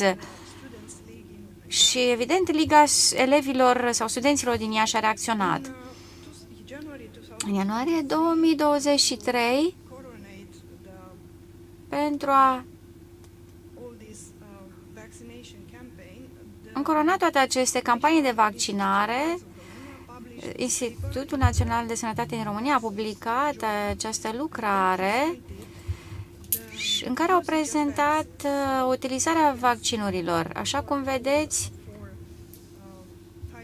pentru toate tipurile de vaccinuri din România, Pfizer a fost cel mai utilizat. Cu albastru vedem dozele folosite și cu portocaliu dozele nefolosite. Așa a arătat situația. În aceeași lucrare au realizat acest grafic în care au explicat inocularea cu fiecare doză de vaccin. Cu albastru avem iată, avem aici explicațiile pe fiecare culoare. După cum vedeți, inocularea a scăzut între doze, de la prima doză la a doua doză și la a treia doză. Probabil cei care și-au făcut prima doză s-au simțit rău și apoi nu au vrut să-și mai facă a doua doză și nu și-au mai făcut nici boosterul, cea de-a treia doză. După tot ceea ce s-a întâmplat în august 2023, anul acesta, Ministerul Sănătății a postat către transparență publică Strategia Națională pentru Vaccinare în România. 2023-2030 în armonie cu agenda OMS. Avem acest document, nu am folosit cuvântul obligatoriu, dar au spus că acoperirea vaccinării trebuie să fie 90% raportată la întreaga populație. Și au implementat această idee a vaccinării pe parcursul vieții. Ce înseamnă? Ce a urmat? A fost un alt protest în fața Ministerului Sănătății de această dată. Indiferent ce s-a întâmplat și ce conținea strategia recent aprobată, oamenii au reacționat. În concluzie, ce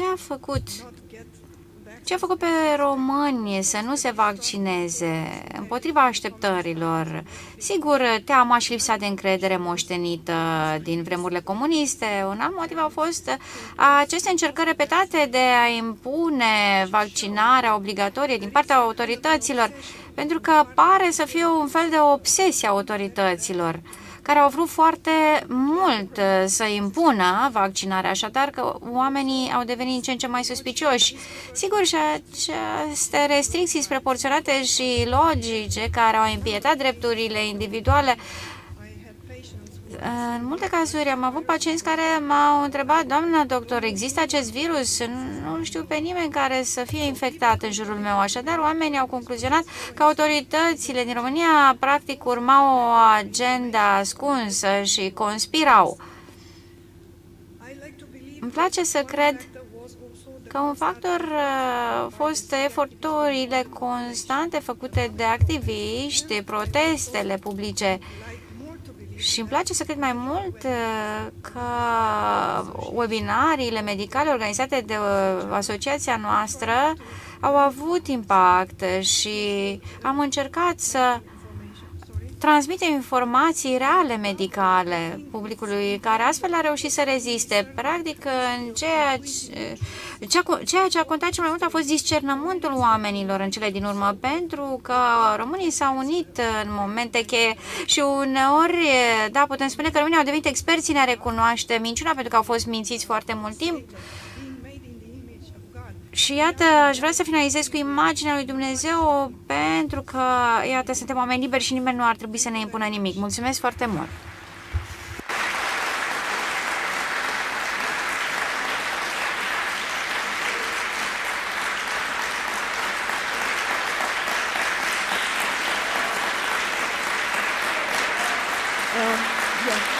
Thank you. I have a second paper. Mulțumesc, am și o lucrare publicată. Această lucrare trebuia să fie prezentată ieri, era ultima. Mai am o lucrare pe care o voi prezenta astăzi. Aceasta este contribuția mea la tratamentul pacienților cu COVID, o potențială contribuție, pentru că, în mod evident, lumea medicală, în special medicina alopată, se pare că și-au epuizat resursele pentru tratarea acestor pacienți cu patologii complicate.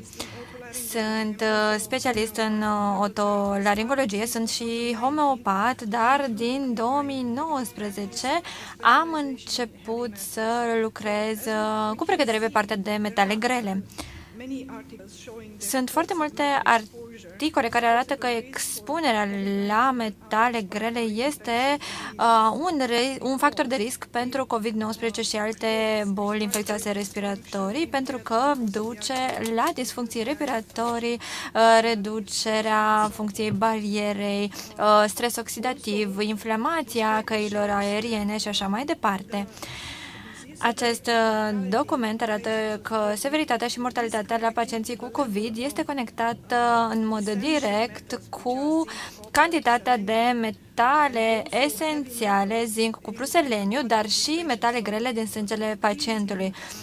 Așadar, o scădere a mineralelor esențiale și o creștere a metalelor grele duce la severitatea bolii.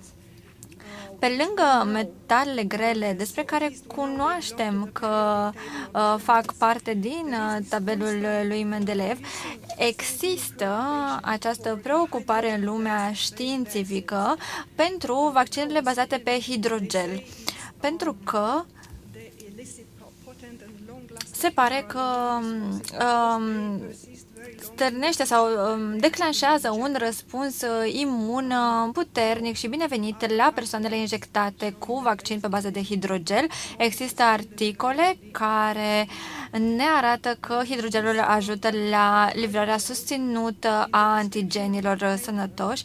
În descrierea patentului este scris că particulele de hidrogen ionic reticulate pot fi îndepărtate prin utilizarea diversilor agenți de chelare a metalelor, inclusiv acidul EDTA, despre care vă voi prezenta mai târziu.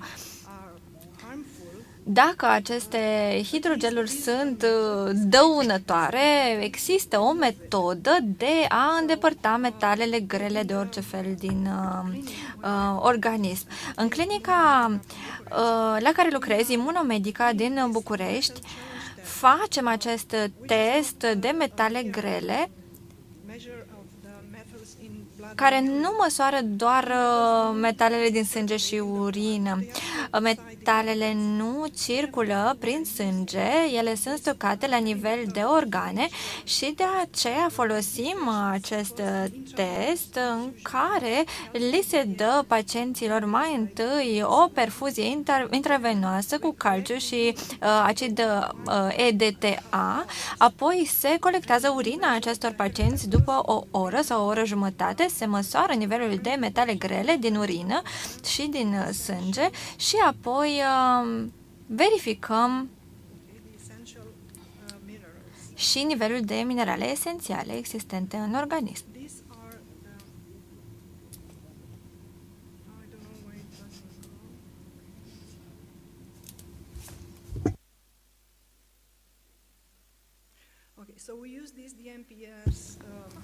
Așadar, folosim acest acid care se numește DMPS, nu este aprobat în Statele Unite, conține două grupe solhidrile, cei doi atomi de hidrogen se pierd și între cei doi de atom de sulf, metalul greu, mercur în acest caz,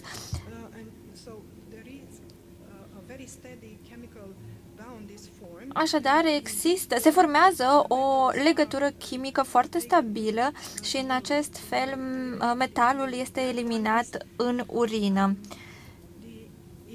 Mai există o altă metodă, folosim EDTA cu sodiu și calciu pentru că este foarte periculos acest exces de metale grele și pentru partea respiratorie. Aici are loc o altă reacție chimică. Încă o dată, atomii de hidrogen se pierd și între cei 4 atomi de oxigen se creează legături chimice complexe, iar metalul se prinde la mijloc într-o legătură chimică foarte stabilă și este eliminat. Încă o dată, perfuziile pe care le facem după testare și dacă aflăm că pacientul are metale grele în organism, conțin un cocktail de vitamina C, magneziu, bicarbonat de sodiu, complex de vitamine B și acid DTA, sau avem o altă soluție prin care infuzăm glutation, soluție salină și DMPS. Le facem o perfuzie la 2 săptămâni, le dau aceste perfuzii alternativ pentru a adăuga toate substanțele benefice încet, pentru că dacă le amestec, nu se poate folosi, de exemplu, magneziu cu vitamina C și glutation împreună.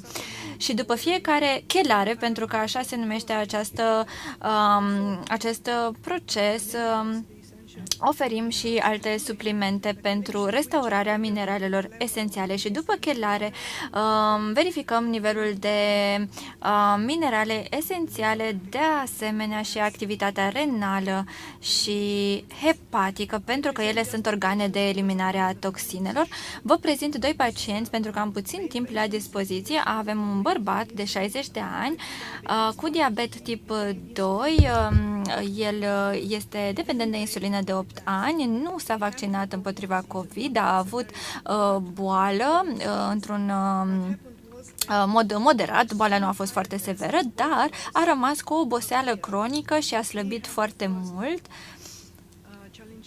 I s-a făcut primul test de metale grele în martie 2023 și acestea sunt rezultatele lui. Vedem că are o cantitate foarte mare de metale grele în organism. Se pare că doar o valoare era foarte mare. Am luat acest plumb pe care îl avea de fapt în organism și am vrut să-l testăm. Iată, pe albastru ar fi trebuit să fie un nivel normal de, nu știu, arsenic în sânge.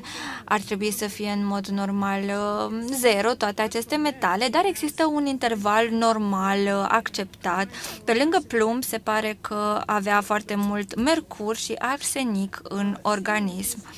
Văzând acest nivel uriaș de plumb, m-am gândit că pacientul are o mutație a enzimei de transferază de glutation și se pare că această enzimă are 3 transferaze, M1, T1 și P1.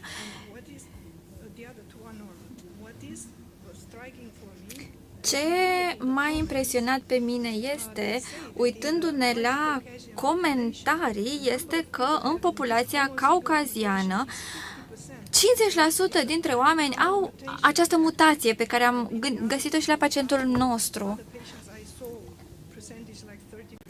Am mai văzut și alți pacienți cu această valoare și iată că persoana noastră, pacientul în cauză, avea un defect congenital, o problemă cu eliminarea metalelor grele. De obicei, glutationul se leagă de metale și le elimină din corp. Glutation este produs de celulele umane, dar persoanele care suferă de această mutație nu reușesc practic să facă procesul de chelare a metalelor grele în mod natural. După 10 tratamente de chelare, acestea sunt rezultatele. Vedeți coloana portocalie, care reprezintă intervalul normal. Pe galben era primul test și pe verde avem rezultatul după 10 perfuzii de chelare a metalelor grele. După cum puteți vedea, metalul a fost eliminat, plumbul din dreapta. Celelalte metale grele au fost eliminate într-o măsură mai mică sau mai mare, dar și de asemenea glicemia a scăzut, valoarea glicemiei a scăzut și persoana nu mai avea nevoie de injecții cu insulină.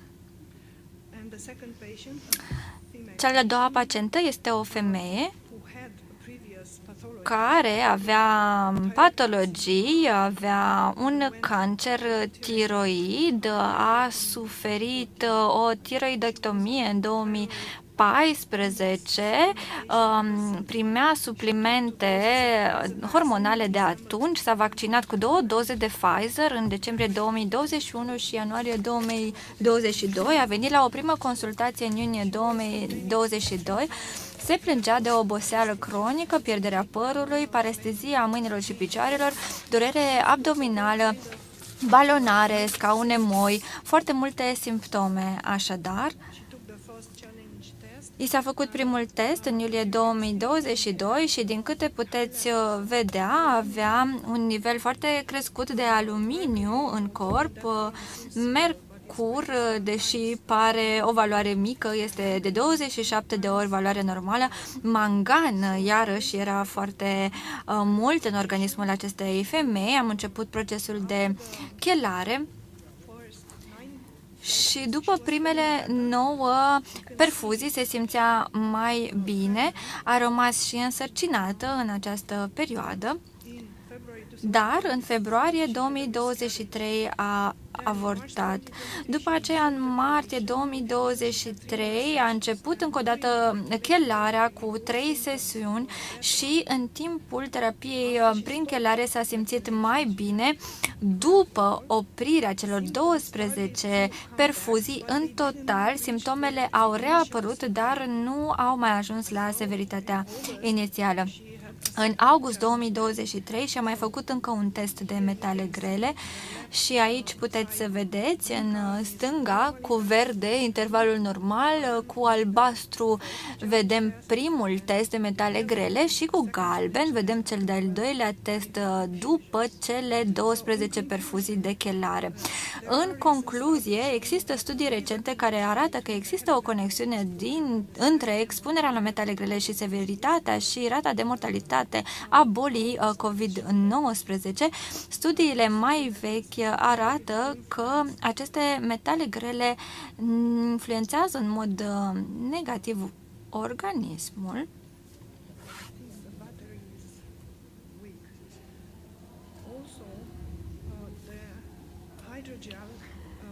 De asemenea, hidrogelul este studiat pentru utilizarea sa în vaccinuri pentru viitoare pandemii.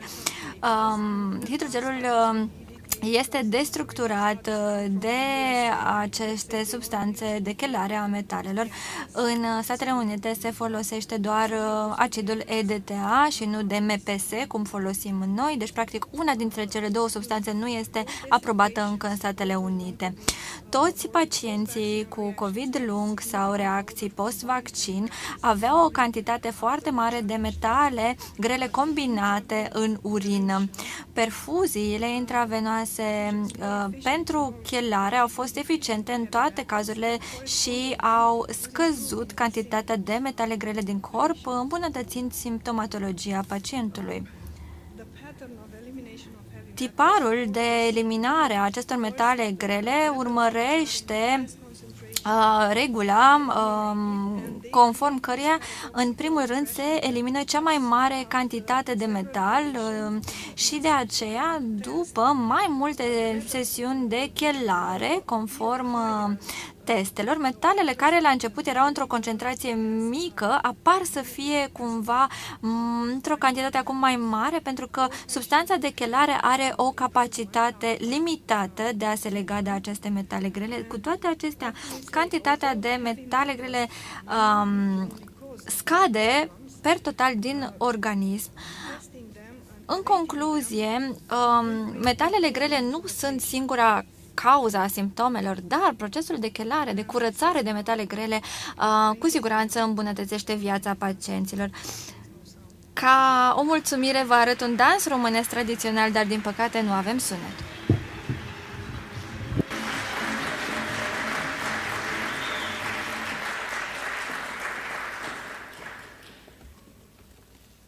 Hello.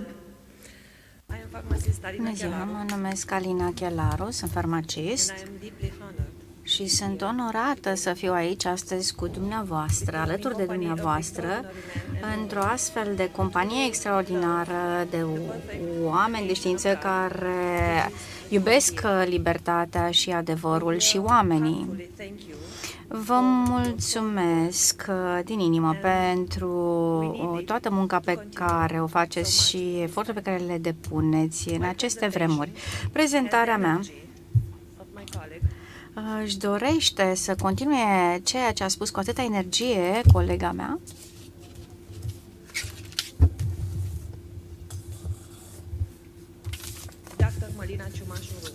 Doamna Malina Ciumașu Lumbu, care este lector la Asociația Română de Gemoterapie și Homeopatie. Acum câteva lucruri, câteva aspecte științifice. Neuroinflamația poate fi văzută la nivelul sistemului nervos declanșat de leziuni tipare moleculare sau daune la nivelul tiparelor moleculare și condiții cum ar fi hipoxia, care pot progresa de la o fază inițială la una cronică. prin factori variați și mecanisme variate. Activarea microglială și producția de chemochine și citochine este implicată în recrutarea a celulelor imunitare care provoacă inflamația. Microgliile sunt specializate în aceste tipuri de daune și, practic, vorbim de răspunsuri inflamatorie la nivelul sistemului nervos central. Microgliile sunt implicate în dezvoltarea homeostaziei la nivelul sistemului central nervos. Acestea ajung într-o stare de activare în care creează o nouă morfologie. În mod interesant, studii recente indică că starea de activare a microgliilor aduc M1 și M2 ca fenotipuri. Atunci când vorbim de fenotipul M1, microglia în mod frecvent generează și arată trăsături proinflamatorii și transmite substanțe proinflamatorii, cum ar fi TNF-alfa, I6 și I1. Microglia care ajunge la fenotipul M2 se bazează pe fenotipuri precum cele menționate și produc răspunsuri, protează antiinflamatorie cunoscută ca TGF-beta-1. Studii în ultimii ani au identificat o protează antiinflamatorie cunoscută ca MMT9. Această enzimă joacă un rol major în reglarea inflamației și de asemenea poate fi folosită pentru diagnosticare și prezice riscul dizabilităților. Studii experimentale recente au arătat o relație între MMP9 și polarizarea microglială, dar aceste experimente sunt limitate ca număr și ca arie de acoperire. Însă sunt valori enorme în urma investigațiilor factorilor de relație. Polarizarea microglială este identificată cu marcori specifice de fenotipuri diferite. Printre multe abordări care au fost acceptate pentru combaterea inflamației în GNS, conversia microgliilor în fenotip M2 poate reprezenta o modalitate mai bună pentru a suprima inflamația SNC, răspunsul SNC inflamatoriu. În mod curent, aceste medicamente se raportează că inhibă activarea unor componente care arată că pot modula starea de polarizare a microgliilor. Așadar, explorarea acestor medicamente are o semnificație extraordinară, extrem de importantă. SARS-CoV-2 și mediatorii săi, dereglarea răspunsului imun și hiperelevarea citochinelor proinflamatorii duc către I1-beta și TNF ca tip mutant de răspuns de interferon corelat cu neuroinflamație și instabilitate la nivelul barierelor sanguine din creier, acut, subacut, în situații de COVID acut, subacut și pe termen lung. Avem dovezi în urma studiilor în ceea ce privește exacerbarea acestor tulburări psihiatrice induse de COVID-19. Stresul oxidativ și neuroinflamația sunt condiții asociate în special în majoritatea sindromelor majore depresive și strategii terapeutice sunt disponibile. Citochina inflamatorie la hiperinflamarea COVID-19 poate activa la nivel pituitar hipotalamic un lanț de adrenalină și această activare poate reduce triptofan și să crească nivelul de metabolismi toxici care creează activare neurogliilor și care induc și duc către deces. Luteolin este un flavonoid prezent într-o varietate de plante, cum ar fi flori, ierburi, legume și alte astfel de plante. S-a demonstrat că luteolin are un efect antiinflamatoriu, este anticancer și are proprietăți antioxidante. Ne bucurăm să spunem că nitroglit a demonstrat efecte neuroprotective care pot fi folosite pentru a trata o gamă de tulburări neurologice, cum ar fi ADPD și leziuni traumatice la nivelul creierului compus și pot penetra barierele sanguine ale creierului, reducând efectul citotoxic și stresul oxidativ pe baza 3 radicale de leziune, ceea ce oferă un răspuns antiinflamatoriu după o leziune la nivelul sistemului nervos central. Luteina protectivă este bine stabilită astfel și cercetările arată că poate să regleze polarizarea microgliilor ca parte din activitatea antiinflamatorie. Quercetina este un flavonoid care apare natural, se găsește în multe fructe, nuci și alte legume și are foarte multe beneficii asupra sănătății. Cercetătorii au sugerat că quercetina poate reduce riscul bolilor cronice, cum ar fi bolile cardiace, diabetul și anumite tipuri de cancer. Studiile arată că quercetina poate să activeze MPK, care poate să ducă la mai multe efecte pozitive care ajută la metabolism și la sănătate. MPK este un senzor de energie la nivel celular care este critic în metabolismul celular și în homeostaza de energie, și activarea MPK corelează cu ținte implicate în multe procese celulare care includ lipida și metabolismul lipidic, autofagie și biogeneza mitocondrilor. Una dintre funcțiile critice ale MPK este să restaureze homeostaza energetică, promovând căi catabolice care generează ATP, în timp ce inhibă căi anabolice care consumă ATP. Activarea MPK cu ajutorul quercetinei s-a dovedit a crește producția de energie la nivel celular, reducând stresul oxidativ și suprimând producția citochinelor proinflamatorii. Acest efect poate contribui la un efect neuroprotectiv al quercetinei și antiinflamatoriu. Quercetina este un neuroprotectiv inhibând activarea NF-κB și NLFP3, factori inflamatori, căi inflamatorii. Aceste descoperiri arată că quercetina are multe aplicații terapeutice potențiale în tratarea condițiilor neuroinflamatorii.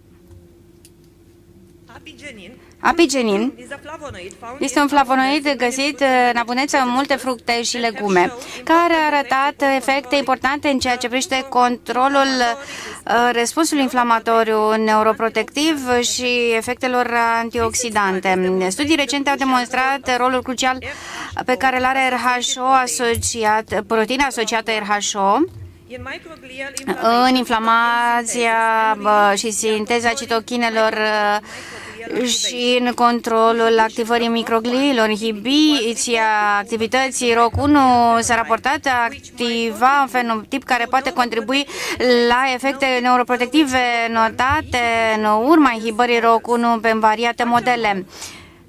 Mai mult decât atât, inducția de ROC1 crește neuroinflamația, nu doar prin activarea microgliilor, dar și prin efectele de dereglare la nivel celular, prin chinază, semnal NK1 și mediatorilor EMP6 și proteinilor ca răspuns PMDF. În mod recent, microRNA au fost interconectați cu reglarea memoriei și cu neurogeneza. Printre variatele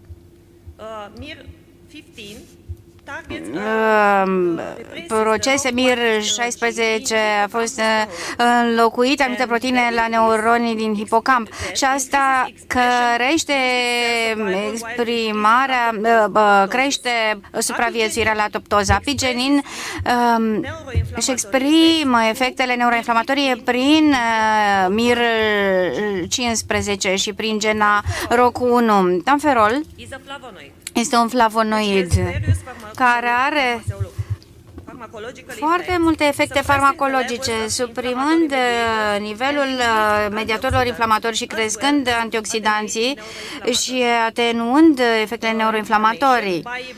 Prin blocarea stresului oxidativ și răspunsului inflamator, prin modularea reactivilor de oxigen și, practic, această rutină este cunoscută ca vitamina P, care este un flavonoid cunoscut ca element antioxidativ, antiinflamator și cu efecte antivirale. În studiile recente s-a dovedit a reduce expresia citochinelor proinflamatorii pe baza factorului alfa, interleukin 6 și 1 beta și crește secreția interleukin 10. Această rutină, tratamentul preventiv, ca expresia acestui neurostresor, reduce expresia M1 și markerului microglial CD86 și sintezei de oxidare și duce la marcori microgliali M2 și de asemenea la radical M6, inhibând expresia receptorilor 4 și factorului 88 neurodiferențiator și blocarea beta-chinazei și factorului nuclear kappa-beta. Acest tratament de prevenție de rutină poate promova un schimb fenotipic de microglia M1 la M2, inhibând receptorul 4. Naringerin este un flavonoid de origine din citrice, are efecte farmaceutice antioxidative, antiinflamatorii, anticancer și proprietăți neuroprotective prin suprimarea neuroinflamației mediate de NFK și reducerii speciilor de oxigen și creșterii activității mitocondriale metabolice.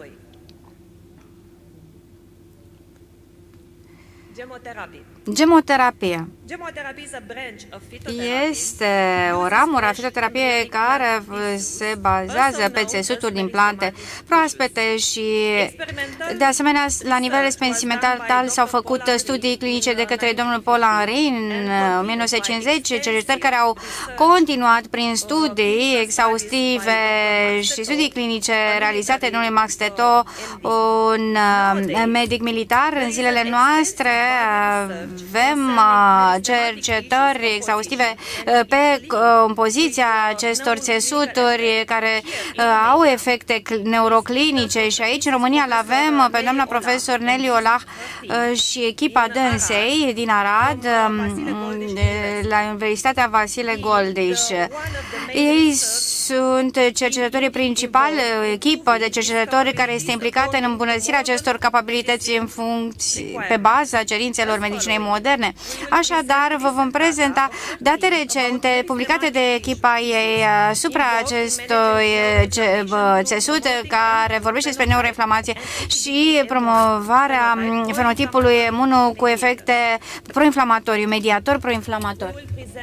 Vom prezenta trei țesuturi meristematice după cum urmează: dibunelantana, D3, specia betulară și ribes nigrum. Viburnum lantana s-a dovedit a avea efect antioxidant reducând sinteza NO și activitatea inoez cu efecte antialergice și antiinflamatorii, inhibând sinteza citochinelor, cum ar fi le 4, 5, 16 și PNF-alfa, blocând citochinele și receptorii de chemochină, inhibând degranularea prin inhibiția IgE, inhibând expresia genelor responsabile pentru sinteza citochinelor TH2 și inhibând sinteza NFK-beta. De asemenea, are efect spasmolitic și bronhodilatator și ajută mușchii bronhici și țesuturile pulmonare și se poate face legătura cu apigemin și rutozin, așa cum am arătat în studiul echipei doamnei profesor Olaf. Pe de altă parte, dr. Camiareda și teoria sa pe endobiologie propus o rutină de proinflamare pe baza hormonului trotropină și efectului de modulare al vibrunul lantana și extrasului în acest sens pentru crearea unui mecanism de neuroadaptare prin trigger inflamatorii pe ruta respiratorie, așa cum am văzut la COVID.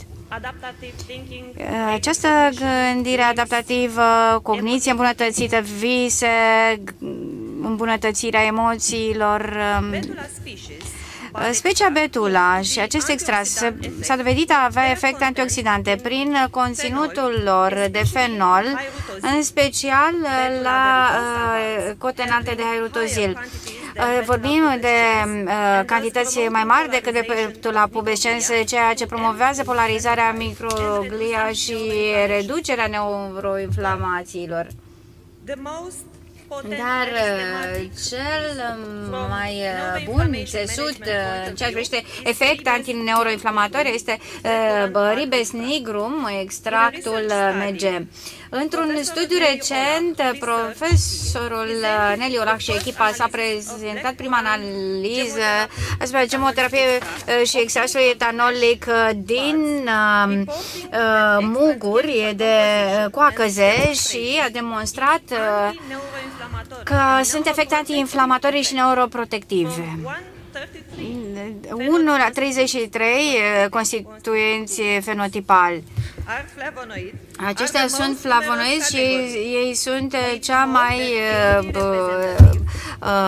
frecventă categorie și se situează deasupra tuturor celelalte categorii din compuși și bioactivi. Mai mult de 90% din toți flavonoizi au fost luteolină, quercetină, apigenin și camferol, dar prezența rutinei naringerinului este notabilă.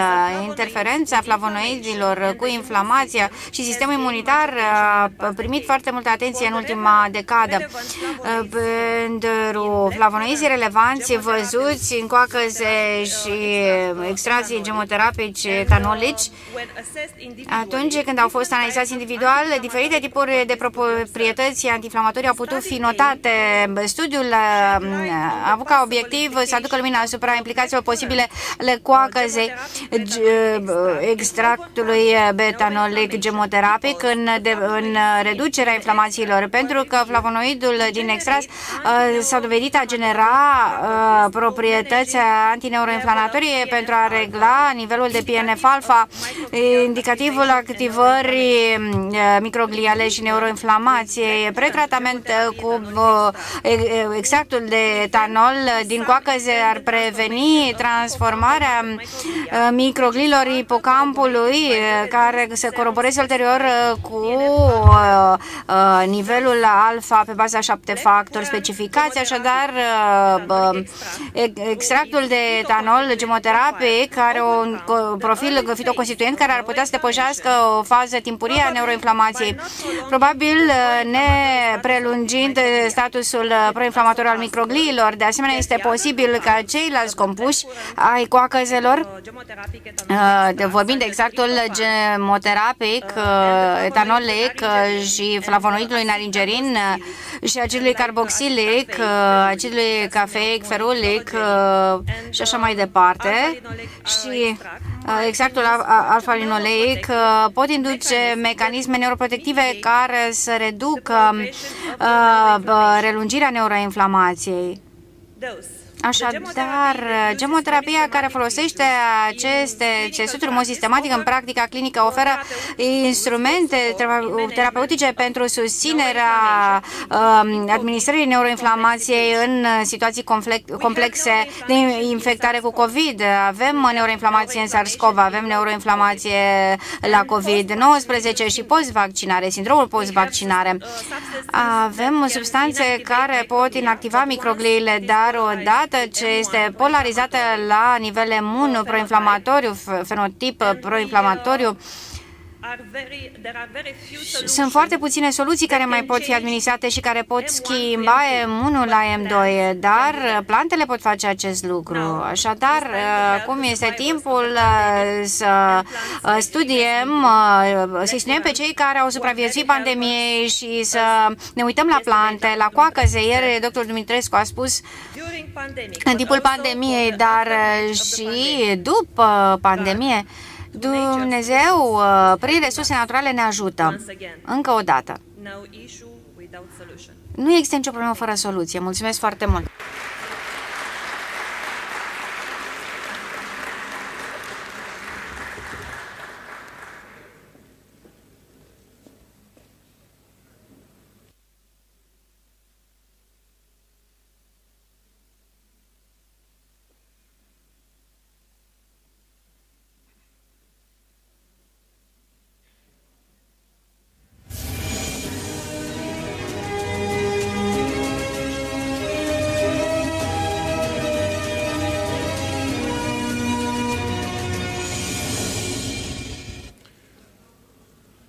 Bună ziua! Sunt un doctor atipic, pe lângă specialitatea de chirurgie, am specialitatea de homeopatie, medicină hiperbară, acupunctură, fac și osteopatie, sunt unul din doctorii aceia care sunt empatici. Astăzi am venit să vă prezint ultima mea specializare, care am început-o în 2016, și vreau să vă spun în câteva cuvinte că am fost uimit, că am trăit să o văd și pe asta, să se spună adevărul în medicină este un lucru care nu credeam că îl mai apuc în viața asta. În această mare de dezamăgire față de medicina actuală, impusă administrativ, aș vrea să vă aduc o picătură de speranță și să vă spun că una dintre cele mai mari cuceriri științifice din mileniul trecut este terapia cu oxigen hiperbar. Terapia cu oxigen hiperbar care se practică la 1,5, 2, chiar 3 atmosfere în cazul emboliei gazoase, și care are efecte atât de regenerative, încât este incredibil cum după 20-30 de sesiuni de scufundare, cum le spunem noi, de terapie cu oxigen hiperbaric, oamenii încep să se recupereze și în decursul de 3-4 luni pot să ajungă la recuperare ad integrum, adică o fibroză pulmonară din long COVID poate să fie o amintire în istoricul medical al pacientului. Este o amintire. Astăzi sunt în fața dumneavoastră pentru a prezenta cea mai exclusivistă specialitate medicală. Și de ce spun asta? Pentru că medicina hiperbară sau medicina scufundării, sănătății scufundării, este o specialitate militară. Nu s-a predat la Facultatea de Medicină, nici nu s-a amintit de ea în cadrul studiilor. De aceea, toți colegii noștri au nu o necunoaștere, au și o rezistență pentru că nu înțeleg fenomenul. Pentru că nu s-a vorbit în Facultatea de Medicină. Ce nu s-a vorbit în Facultatea de Medicină nu există. Asta e dogma. Dogma medicală. Ce s-a dovedit până acum?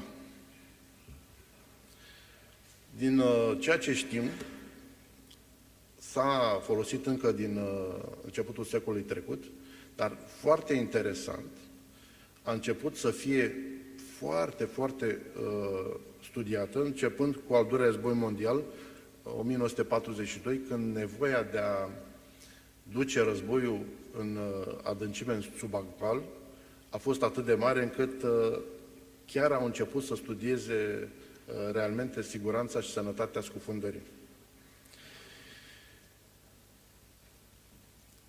Vedeți, dumneavoastră, nu apare în partea civilă pentru că ea s-a dezvoltat, mai ales în spitalele veteranilor, și mă refer la spitale de recuperare a veteranilor din teatrele de război americane. Ei au început să facă acest tip de tratament și au observat că oamenii care erau rupți în bucăți de proiectile, de grenade, au reușit să-i recupereze și să le redea stare de bine, chiar dacă erau protezați, le-a dat o stare de bine care i-a ajutat să atingă vârste remarcabile de supraviețuire, dar în condiții foarte bune.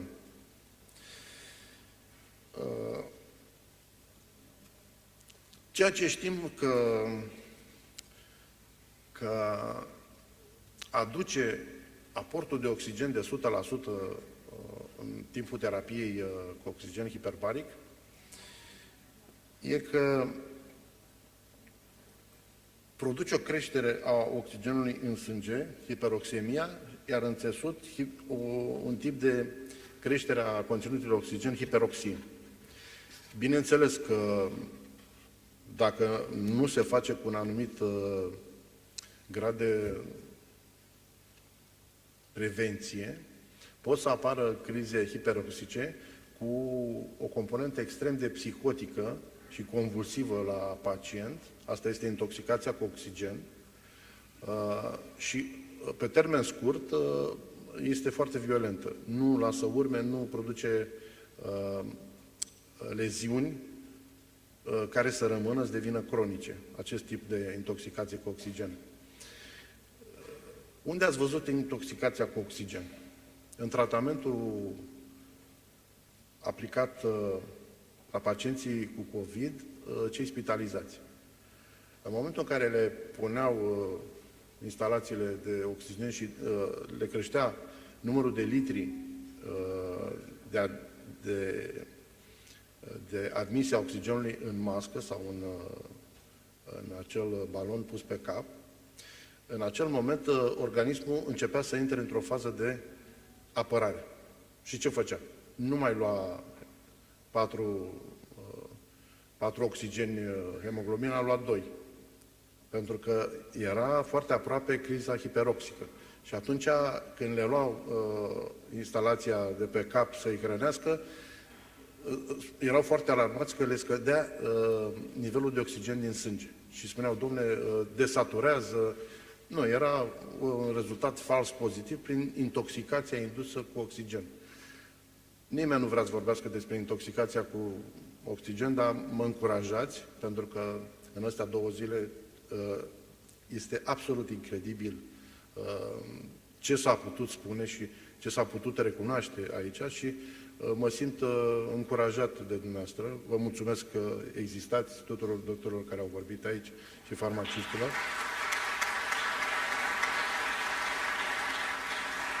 Pentru că aveți curaj să ieșiți din dogma care se impune administrativ. După cum vedeți, rezultatele sunt încurajatoare, mai ales în partea de imunitate. Activitatea oxigenului hiperbar aduce foarte multe beneficii sistemului imunitar și duce până într-acolo încât se îmbunătățesc și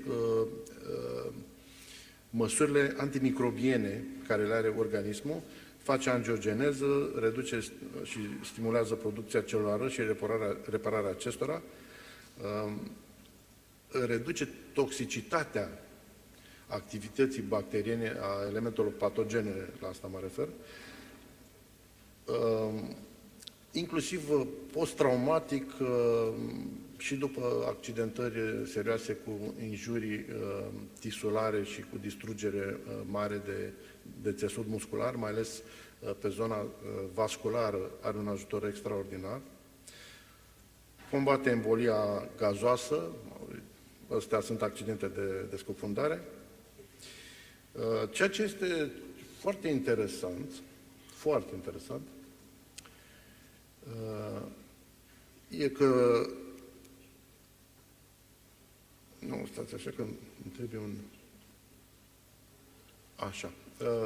FDA-ul a aprobat tratamentul cu oxigen hiperbaric pentru o serie de patologii care, vedeți, de la anemie, de la pierdere de sânge în cazul unor accidente, până la osteonecroză, post-radiații și reface și leziunea care rămâne în urma radiațiilor. Știți că radioterapia nu întotdeauna este foarte fericită, lasă niște elemente induse post-tratament, atât la nivelul pielii cât și la nivelul oaselor, și care se reduc foarte greu în timp. Oxigenoterapia reduce fabulos tipul acesta de recuperare. Cum să vă spun, un avocat era pe motocicletă, întoarce cineva cu mașina în fața lui, nu vă spun cum a ajuns la spital. Era lovit peste tot. A venit să facă oxigen hiperbar la noi, dura cam 10 minute să-l băgăm în camera hiperbarică pentru că plângea, nu putea să se miște. Era în 2 cârje, după o săptămână n-a mai rezistat, l-am trimis la RMN, a venit cu rezultatul, avea 3 fracturi de bazin. După o lună de zile, tratament în fiecare zi, omul mergea normal, nu mai folosea cârjele. Cam la nivelul ăsta reușește oxigenul hiperbar să reducă leziunile traumatice. Dacă reușește să le reducă pe cele în urma radiațiilor, vă dați seama ce efecte extraordinare poate să inducă în organism.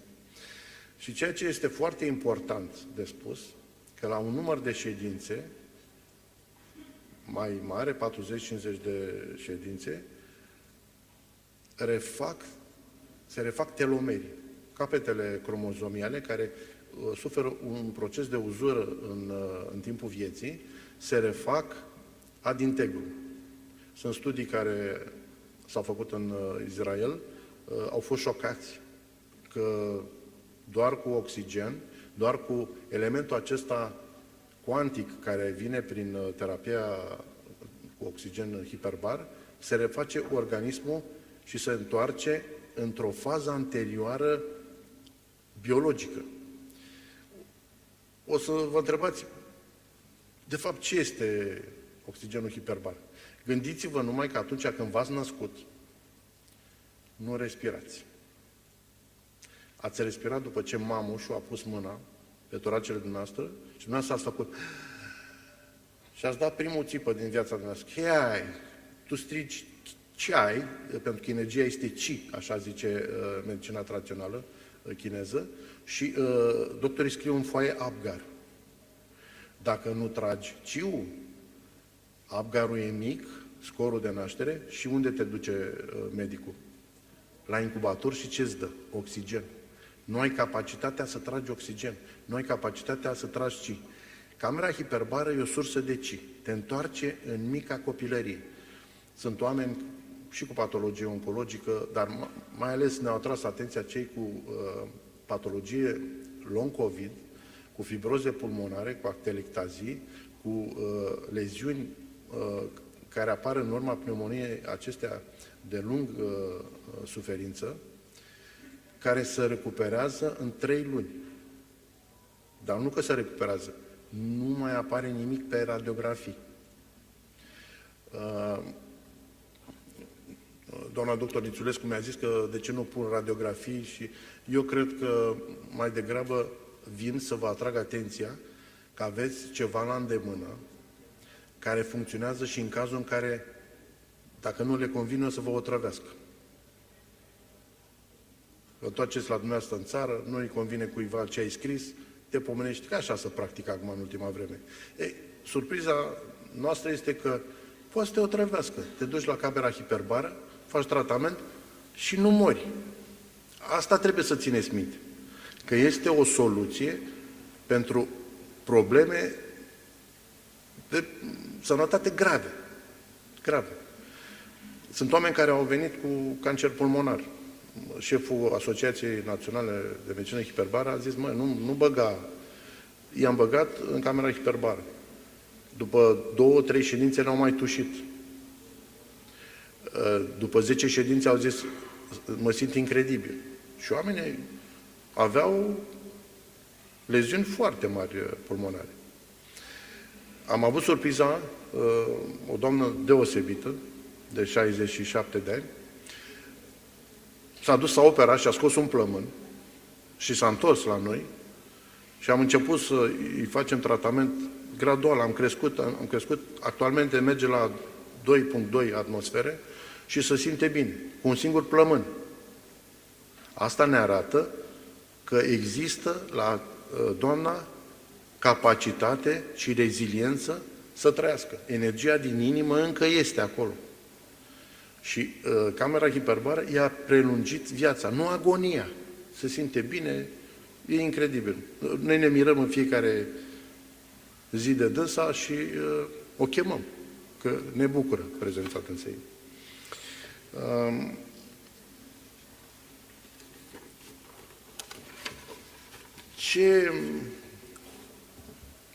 Ce s-a căutat? Ce s-a studiat în cazul pacienților post-COVID? Capacitatea respiratorii nu mai e la 100%. Capacitatea respiratorie este reziduală. E ce a rămas din ce a fost. Obosesc când urc o scară, când fac puțin efort, tușesc cu... Astea sunt o parte din studii.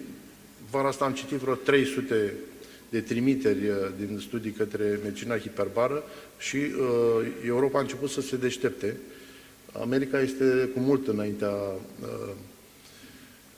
Europei cu medicina hiperbară. S-au făcut studii randomizate, au încercat să valideze în acest tip de medicină administrativă, pentru că dacă nu randomizezi, nu te crede nimeni, nu te crede că omul ăla se simte bine și trebuie să randomizezi, ești disperat, nu să intri în reviste, nu te primești în reviste dacă nu randomizezi. Sunt niște predispoziții ale sistemului impus administrativ care blochează efectiv și știința medicală observațională, clinică, care o ai în cabinet. Te blochează, nu ai voie să vorbești dacă nu randomizezi. Vedeți, au randomizat grupuri, au încercat să intre în statistică pentru a fi validați științific. Asta au pacienții cu post-COVID, tuse uscată, respirații grăbite, oboseală mentală, claudicație, intermitență și a gambelor, dar ceea ce este foarte important e că trebuie să înțelegeți că afectează inclusiv capacitatea de ideație. Ne-a venit un pacient care în 2020, în decembrie, a făcut COVID la Roma, a venit la noi, cred că în aprilie 2021, cu diagnosticul de Alzheimer. Nu distrugerea, afectarea circulatorii, inclusiv cerebrală, a fost atât de mult afectată, încât omul primise diagnosticul de Alzheimer. Era ceros, nu vorbea, era... îl duceai cu mâna de colo-colo, îl puneai să stea jos, stătea, nu vorbea. După prima ședință a ieșit și a vorbit. După 2 săptămâni citea. Și am spus colegului care validase diagnosticul, bă, cred că nu putem să mai ținem diagnosticul de Alzheimer, că săracul om n-are. Păi ce are? Eram în 2021. Cred că are tulburări circulatorii post-COVID. Serios? Eu așa mă gândesc, zic. Că nu se poate să ai boala și în 3 luni să fii aproape de azilul de bătrâni. Nu se poate. În perioada asta de 2 ani și jumătate, N-am avut... nu, tot așa. N-am avut câteva mii de pacienți cu COVID. În clinica noastră este o clinică interclinică cu foarte multe specialități și pacientul merge din specialitate în specialitate, este ajutat și eu sunt într-un fel capăt de drum. Colegii care consideră că poate fi ajutat cu oxigen hiperbar mi-l trimit. Am avut 261 de pacienți, actualmente ne apropiem de 300 cu long COVID, numai care au fost numai la mine în laboratorul de medicină hiperbară. Rezultatele nu că au fost încurajatoare, au fost incredibile. Oamenii se simt bine. Iar eu, ceea ce vă rog pe dumneavoastră, dacă aveți pacienți, rude, care au trecut prin așa ceva, sau care sunt vaccinate și prezintă niște manifestări, simptome care n-au fost înainte de vaccinare, trimiteți, dacă se poate, să facă sesiuni de oxigen hiperbar.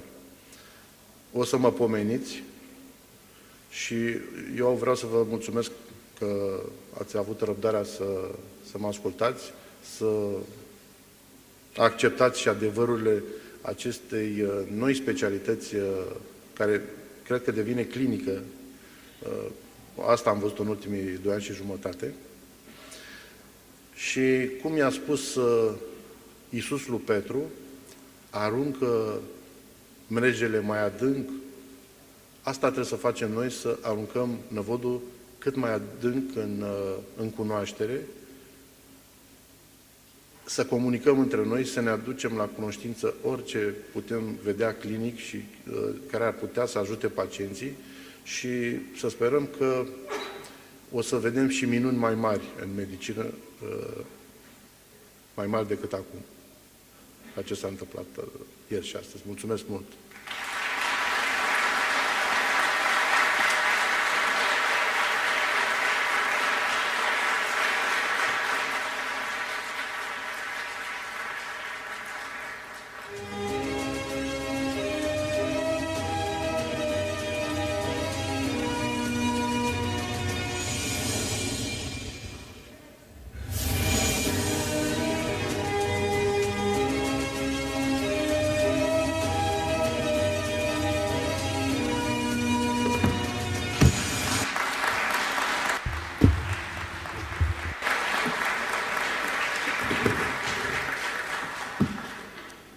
Well, we finally Ei bine, made it, right? am reușit. În cele din Doamne ajută, urmă, frați români, cu scuzele de rigoare, voi vorbi pentru oaspeții noștri în limba engleză. Slide-urile sunt în limba engleză. Dar înainte de a schimba limba către engleză, v-am promis că voi face o conferință cu Robert Malone. Eram la protest. Și v-am promis că îl voi aduce pe Robert Malone aici și că ceea ce purtam la gât va fi în aceeași sală cu Robert Malone.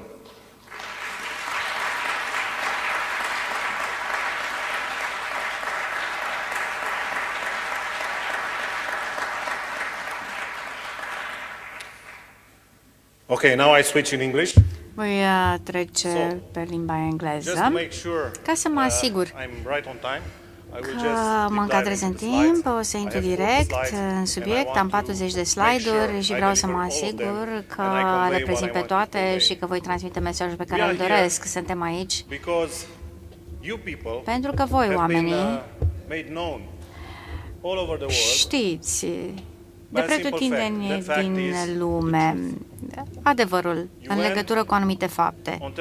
Și anume, ați apărut la televizor, ați apărut în piețe publice, ați apărut în media, ați participat la proteste și ați riscat totul. V-ați riscat cariera, câteodată relațiile cu soțiile sau cu copiii sau cu rudele pentru o singură valoare. Și aceea este adevărul. Am aici ICS3, ghidul pe care mulți l-ați semnat, cenzura acestor tipuri de conferințe este manifestată chiar și în zilele noastre. Multe canale de televiziune au vrut să filmeze această conferință și să facă reportaje, dar atunci când nu se vrea să apari în mass media, știți ce se întâmplă? Devii tu mass media. Devii tu mass media, nu este nicio altă cale. Îți creezi propriul public, îți creezi propriul mesaj bazat pe adevăr și îți transmiți mesajul în pofida a ceea ce ceilalți vor să facă ca să te oprească. 3 instrumente. Steagul, telefonul și acel stick. Now, where's my clicker over here? Somebody took the clicker? Okay. Let's see if I'm cool. No? Câteva aspecte tehnologice. This one. Yeah, cool. Every civil fight. Fiecare luptă civilă. Pentru că toți m-ați întrebat în timpul cinei aseară. Cum ați reușit? Voi, românii, o țară mică, după 50 de ani de comunism, cum ați reușit să rămâneți nevaccinați? Unii spun 60%, eu aș spune 80%, pentru că din cei 40% rămași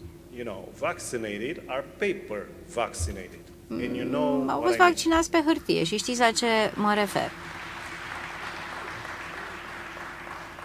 And there's a cocktail here. Și aici avem un amestec. Un amestec secret pe care vreau, o poțiune secretă pe care vreau să vă transmit. Pentru că în Germania, în Franța, în Canada, în Australia, în Noua Zeelandă, știți ce s-a întâmplat? Cum am făcut lucrurile diferit, astfel încât să ne menținem liberul arbitru. Sunt 4 piloni. Primul a fost o modalitate de a transmite mesajul. Creează-ți un canal diferit, un canal propriu. Al doilea, nu ieși în stradă. Nu poate să măsluiască nimeni un protest. Te duci în piață și protestezi 1000, 2000 de oameni, 10.000 și transmiți mesajul. Mesajul care este auzit. Nimeni nu poate măslui adevărul. 3. Cere instituțiilor publice să-ți răspundă la întrebări, pune-le întrebări. Și aici este un fapt esențial. Să întrebi cât mai multe instituții publice în același timp și să le pui aceeași întrebare. Știți de ce? Pentru că ei vor minți. Știți cum dovediți că mint? Primesc aceeași întrebare și vor răspunde în 10 modalități diferite. Vor da 10 răspunsuri diferite, dar de ce ai nevoie de acele răspunsuri? Pentru a te duce în fața justiției și să dovedești că ei mint cetățenii. Și acest lucru este foarte important. Dacă nu poți să dovedești în instanță că ei mint și nu poți să schimbi efectele judiciare ale acestor autorități, atunci protestele sunt inutile. Sunt doar o modalitate de a comunica.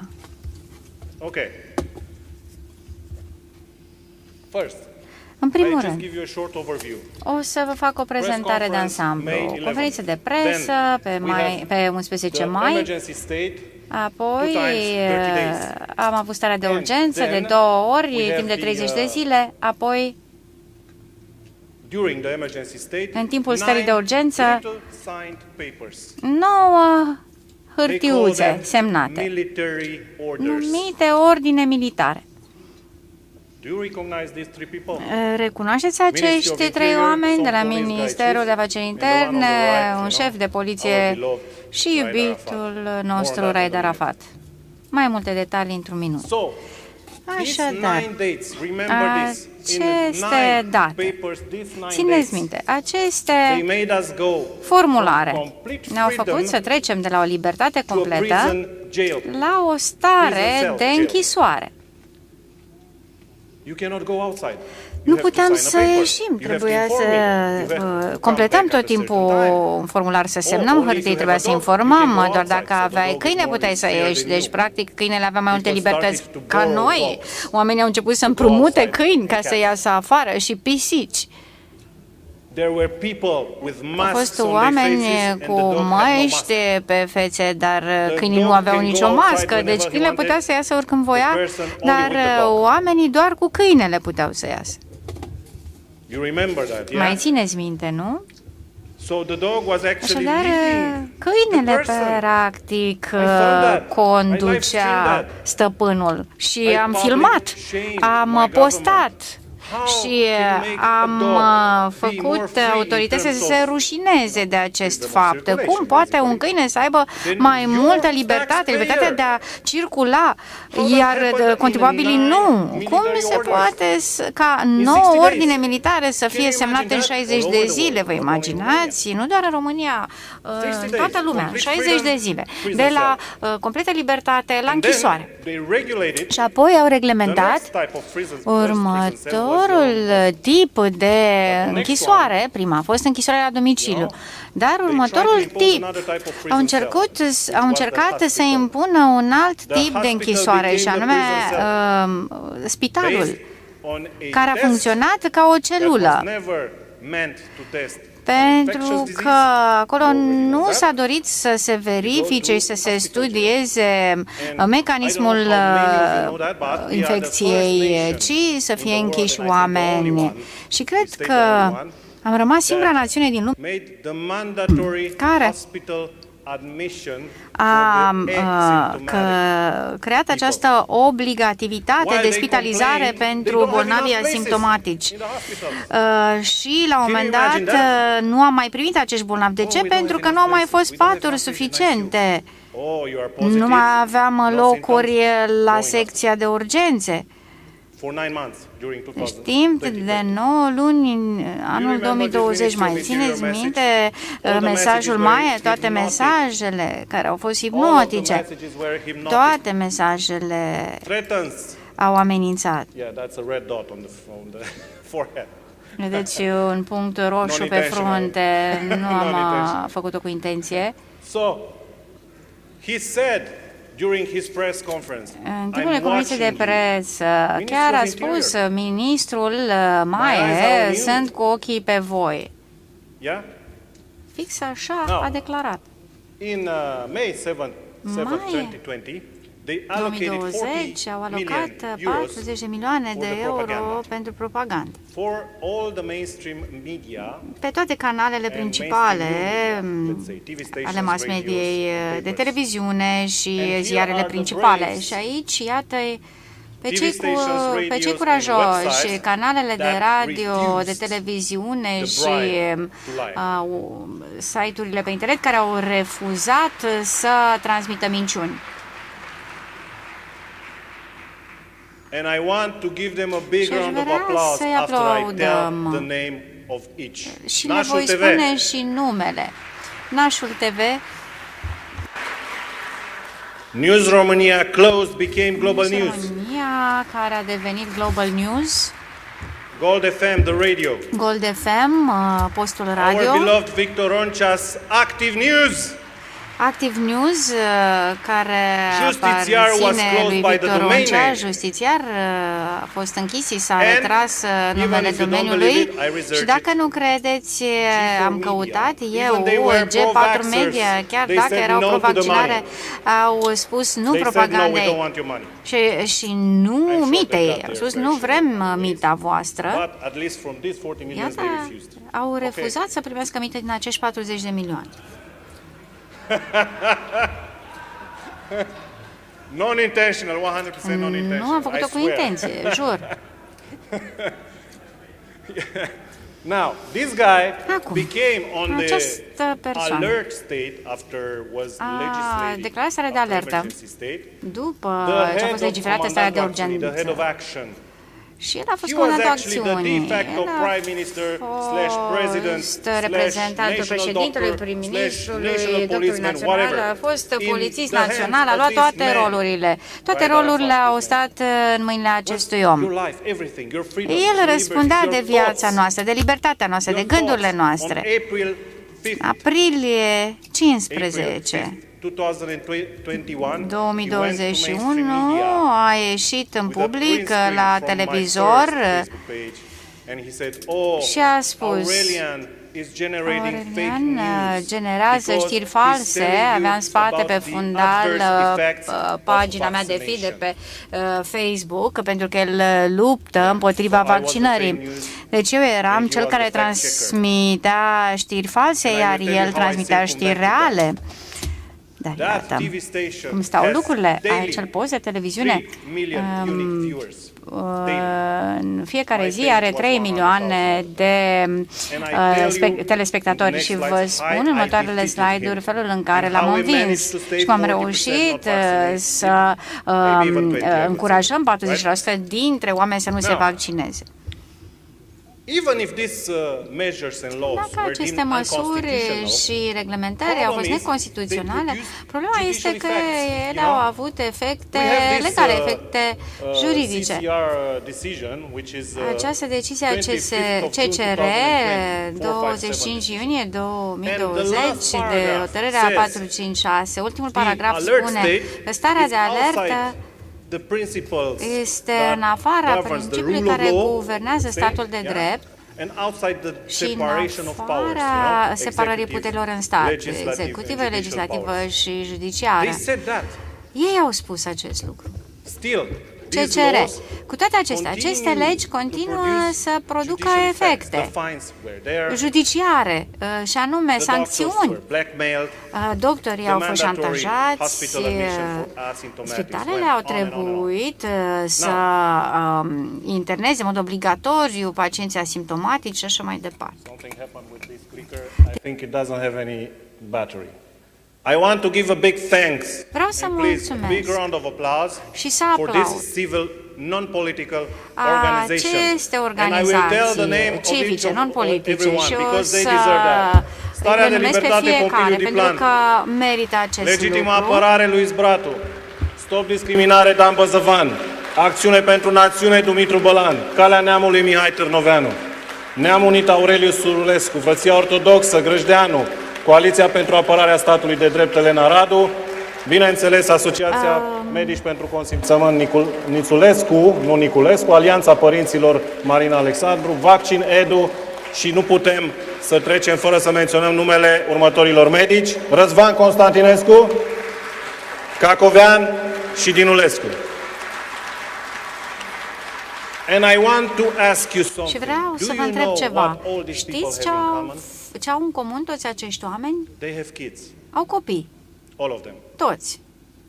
There's no one on this list. Nu e nimeni în această listă without having kids. Care să nu aibă copii. Because our duty, ladies and Pentru că datoria noastră, doamnelor și domnilor, aici has to be stated, trebuie declarată. Este aceea de a oferi copiilor noștri o țară, o lume care să aibă cel puțin, să beneficieze cel puțin de aceeași libertate de care au beneficiat părinților și libertatea pe care ne-au transmis-o părinții noștri, pentru că părinții noștri și-au făcut datoria, au ieșit în străzi și au murit, 2000 de oameni aproape au murit pe străzi în 89, tocmai ca noi să putem să ne bucurăm de libertăți. În 2020 a venit rândul nostru. Trebuie să putem să răspundem copiilor noștri. Și eu am 2 copii. 2 băieți. 10 years after and they ask me, "Oh, Aurelian, Când vin să mă întrebe, tată, unde erai în 2020? Eu pot să-i arăt unde eram, să le arăt, nu e niciun dubiu. Bioetica, la care fac referire, se bazează pe principii etice. Mentorul meu de bioetică este Vasile Stărăstoaie și aceste principii ar trebui să guverneze mentalitatea fiecăruia. Și al cincilea este foarte important. O persoană, indiferent de ceea ce alege, merită tratament și nu trebuie să dea nicio explicație nimănui pentru ceea ce a ales. Înțelegeți? Este un principiu foarte important.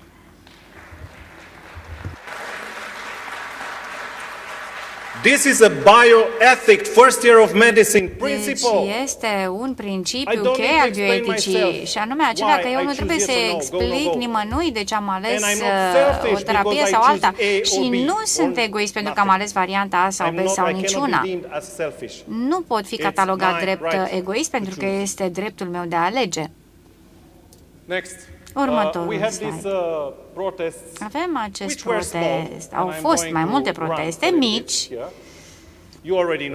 Le știți pe toate. Anca Nițulescu a făcut un lucru minunat prin faptul că v-a dat explicații în legătură cu aceste proteste și ce s-a cerut în aceste proteste.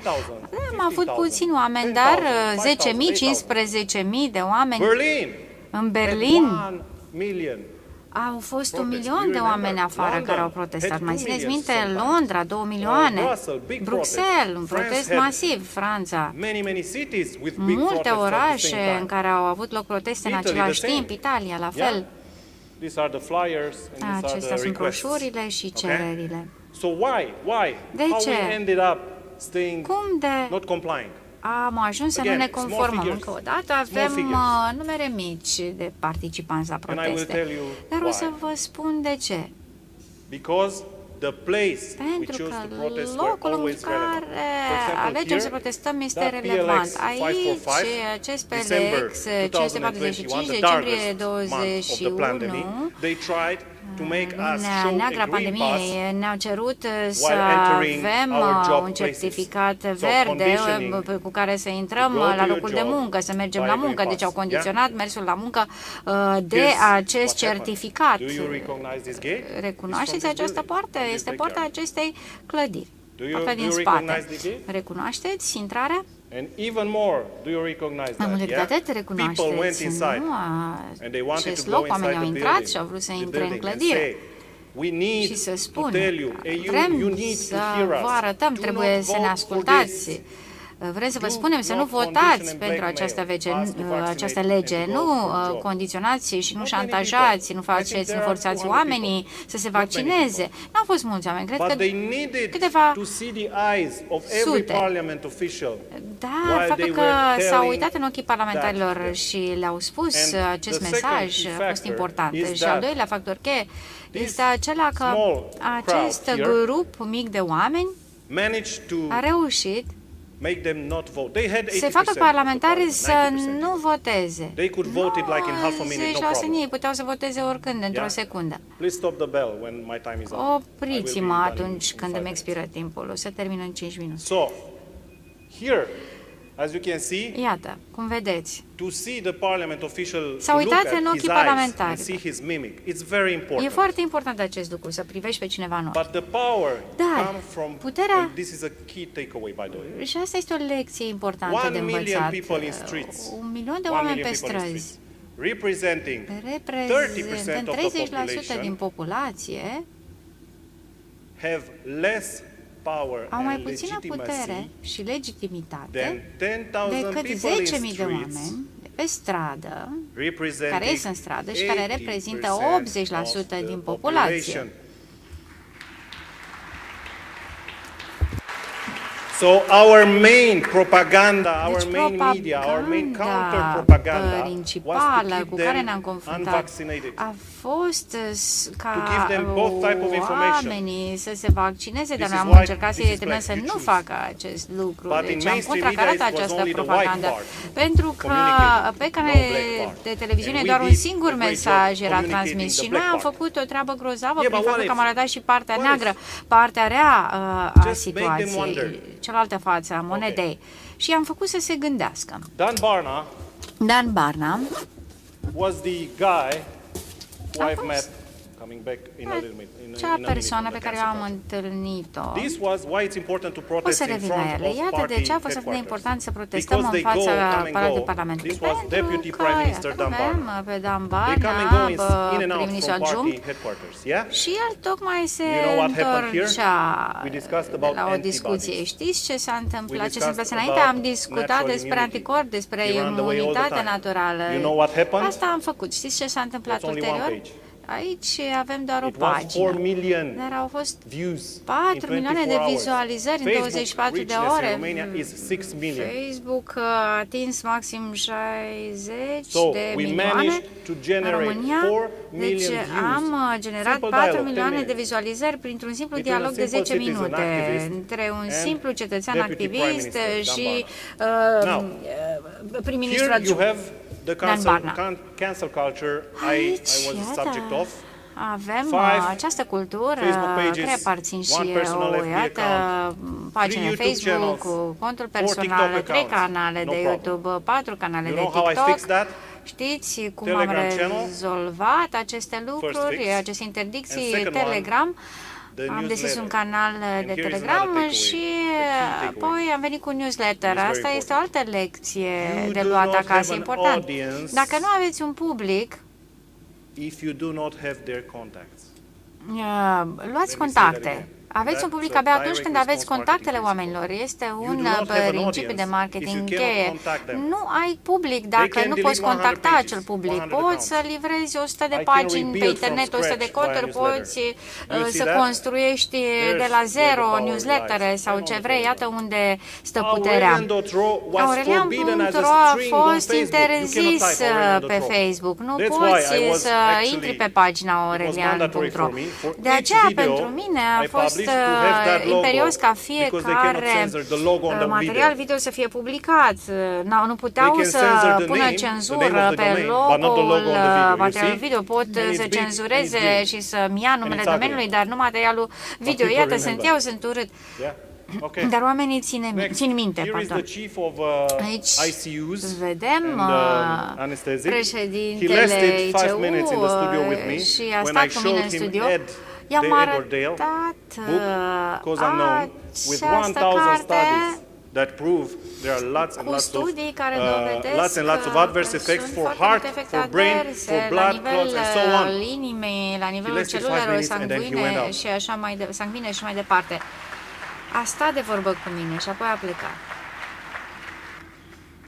I got 27, almost 30 fines for not wearing a mask. Primit aproape 30 de amenzi că nu am purtat mască. Le-am plătit pe toate și am reușit să-mi suspend certificatul verde. Nu l foloseam la muncă, dar l-aveam pentru spațiile publice și am avut această problemă. Copilul meu mic avea fermoarul rupt la geacă, acum are 10 ani, a crescut și aveam două opțiuni. Pentru că geaca nu este esențială, dar e un parametru în această ecuație și anume să iau un certificat verde fals și să pot să ies cu el să-i cumpăr o geacă și să-l mint pe băiat. Și a doua opțiune a fost să-mi suspend, să mă asigur că pot să ies și că intru în magazin fără să arăt nimic, de ca și când nu ar fi nicio pandemie. Am mers în instanță și avem pe curajoasa Elena Ciuchi, o avocată care a reușit să facă acest lucru pentru mine. Și asta a fost prima dată în care am produs efecte judiciare, astfel încât oamenii să nu primească amenzi. Nu este interzis să contrazici guvernul, nu este interzis să arăți celor de la putere că te plângi de măsurile impuse. Dar acest drept mi-a fost acordat doar mie, timp de 4 zile. Săptămâna trecută au comunicat un erga omnes, adică o hotărâre pentru toată lumea care a anulat și a declarat ilegală starea de alertă din România în 1 decembrie 2021.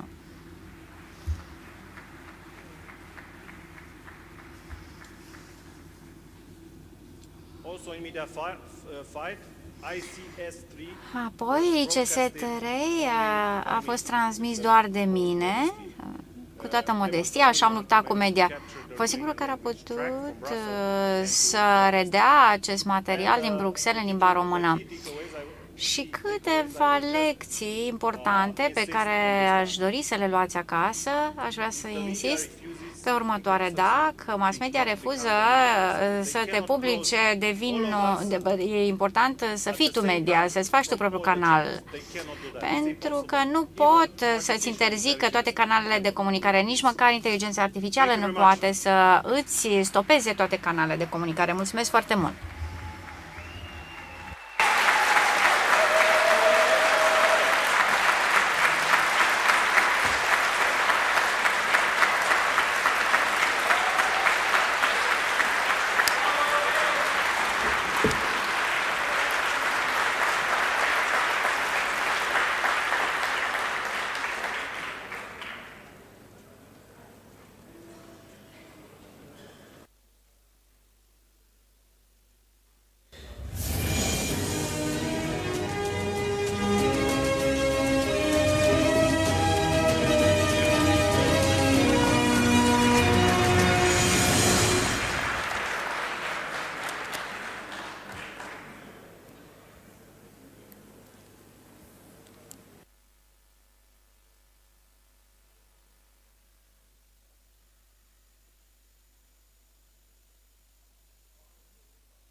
Before we start, I'm going to do this.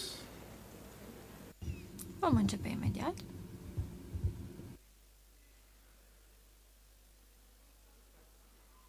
promise to my kids.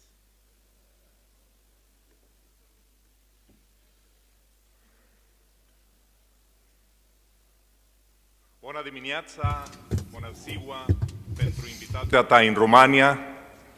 Doamne ajută, frate Romanii.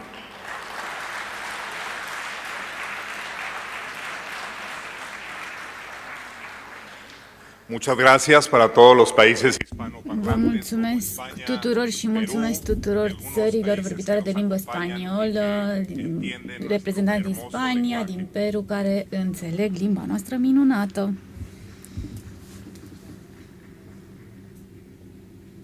So let me introduce myself real quick. I am Dr. Alejandro Diaz. I am from Mexico. I am a pediatric allergist. O să mă prezint. Sunt specialist în alergii, în sănătate mondială și sunt medic specializat în probleme de emigrare. Este o plăcere enormă să fiu alături de dumneavoastră în acest loc uimitor, care se află în cărțile de istorie dintotdeauna. Mi-aduc aminte când creșteam, când eram copilaș, că citeam cărți despre România, Transilvania și tot felul de lucruri frumoase și nu mi-aș fi închipuit niciodată că o să ajung să vorbesc în fața unui popor așa frumos ca dumneavoastră. Și pentru asta vă mulțumesc.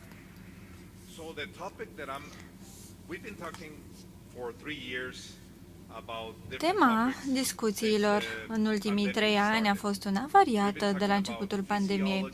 A început să vorbim despre fiziologie, imunologie, atacul pandemiei și foarte multe lucruri specifice. Am intrat în detalii și cu toate că sunt expert în imunologie și înțeleg cum funcționează acest domeniu, cum funcționează inflamațiile, bolile, patologiile, acum voi vorbi despre altceva, pentru că aceasta este doar o prezentare a problemei. Știm care este problema, știm foarte bine ce s-a întâmplat. Am făcut parte din istorie și acum vreau să vă vorbesc despre ceva foarte interesant, biopolitica. Vedeți că am scris acest cuvânt cu capa, nu este o greșeală, este intenționat și o să vă explic și de ce. Biopolitica este un termen care să descrie intersecția politicii cu biologia. Se referă la modul în care puterea politică influențează politicile din domeniul sănătății și distribuirea resurselor care sunt asociate sănătății și bunăstării. Mulți dintre colegii mei francezi știu pe Michel Foucault, un filosof francez care a trăit în anii 60-70. El a stabilit acest termen în 1979 de biopolitică, dar dintr-un motiv sau altul nu s-a mai vorbit mult timp după aceea despre acest concept. Eu am schimbat C-ul cu litera K în cuvântul biopolitică.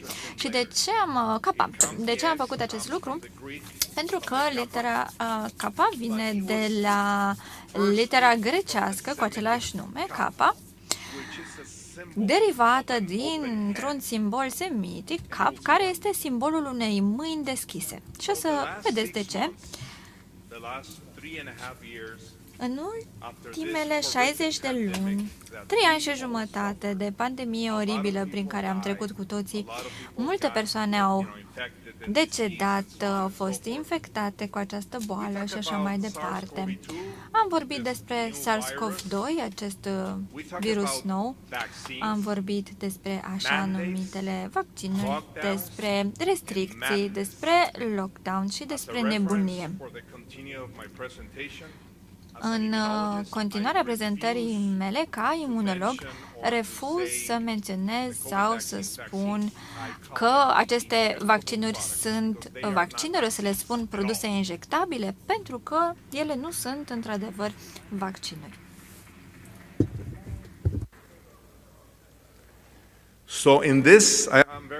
Așadar, sunt foarte bucuros că am schimbat numele acestui summit de la Summitul Internațional pentru COVID în Summitul Internațional pentru Situații de Criză, pentru că cu asta ne confruntăm, este vorba de o criză internațională. Așadar, vorbim despre o criză mondială care afectează economia, dinamica socială, bineînțeles, migrația, călătoritul în toată lumea, educația la nivel mondial, iarăși, și ceva foarte important, nivelul de încredere pe care îl avem în instituții și stat. Bineînțeles că și credința noastră a fost afectată și o să vă spun exact de ce. Când am auzit pentru prima oară de domnul Cristian Terheș și am văzut mesajele puternice pe YouTube și pe rețelele de socializare, mi-am spus că trebuie să mă întâlnesc cu tipul ăsta, pentru că mi se părea că este puternic, curajos și m-a surprins să văd că este din România și că este aici, alături de noi. Eu consider că avem nevoie de mai mulți politicieni ca domnul Cristian Terheș, pentru că avem nevoie de oameni curajoși precum dumnealui.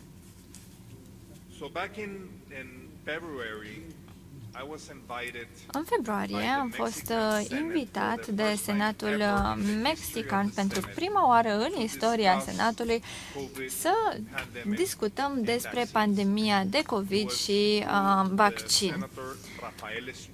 Prin senatorul Rafael Espino, care este acum în Mexic, sper că se uită la noi, este 3 dimineața în Mexic, dar aș vrea să îl salut pe acest coleg al meu pentru că a fost atât de curajos să invite o persoană ca mine să vorbească în fața Senatului mexican și am avut șansa să vorbesc acolo timp de 3 ore. M-a invitat și m-am gândit că nu o să vorbesc eu de unul singur timp de 3 ore, că nu o să am ce să spun și m-am gândit să invit un profesor cunoscut la nivel mondial și bineînțeles că vorbesc despre bunul meu prieten Robert Malone și Jill Malone de asemenea. Așadar, au călătorit din Virginia până la Mexico City. Au fost foarte drăguți, ne-am simțit foarte bine împreună. Și noi trei ne-am împărtășit cunoștințele și experiențele în fața Senatului mexican pentru prima oară în istorie. Au fost foarte curajoși, după părerea mea, să ne deschidă microfoanele și să ne dea șansa să explicăm poziția pe care o adoptam și ce se mai întâmpla. Din păcate, din motive ușor de înțeles, nu s-a transmis live, doar cei care au fost la Senat știu ce s-a discutat. Domnul doctor Malone știe că lumea chiar s-a bucurat când am fost invitați, dar din păcate acest interviu nu a fost difuzat deloc în media, nici internațional, nici la noi în țară. Așadar, trebuie să fiu de acord cu bunul meu prieten Aurelian de mai devreme, Aurelian Popa. Noi trebuie să fim media, noi trebuie să ne mediem mesajele către public și nu să așteptăm de la ei, pentru că noi ne punem în joc dreptul de practică, familiile, reputațiile și adesea chiar și viețile pentru a putea spune adevărul. Așadar, sunt extrem de fericit că suntem oameni curajoși împreună în această sală uimitoare. Mulțumesc. So, this is going to be a short presentation. Voi face o prezentare scurtă, dar sper să aducă un mesaj important. Iată ce se întâmpla în ultimii ani.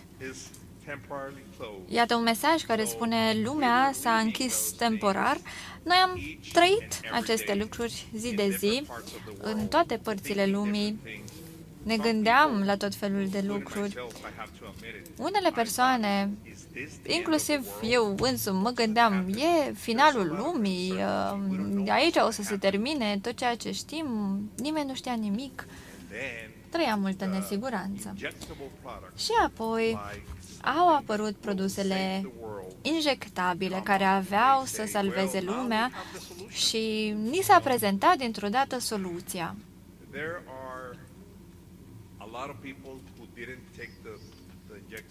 Există multe persoane care nu s-au injectat cu aceste produse și au fost foarte curajoase. Dacă sunteți medici și nu v-ați injectat, cred că v-a fost foarte greu, pentru că ni s-a indoctrinat asta din prima zi de medicină.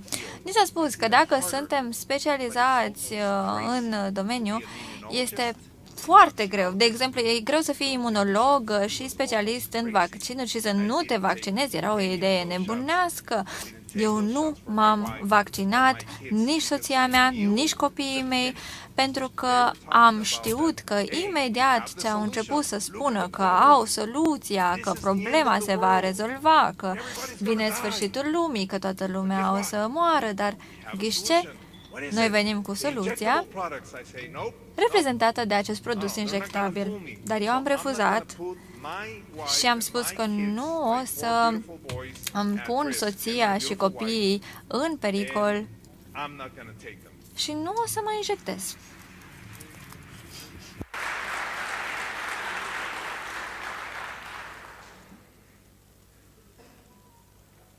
Do you remember those days? Vă aduceți aminte de vremurile acelea când călătoreați în Europa, se călătorește foarte des cu Ryanair sau alte linii aeriene mai ieftine. Aici este foarte ușor să călătoriți, nu este nici foarte scump. Vă mai aduceți aminte când călătoreați așa, cu avionul sau cu trenul sau cu metroul, cu autobuzul și pe bicicletă, pe skateboard?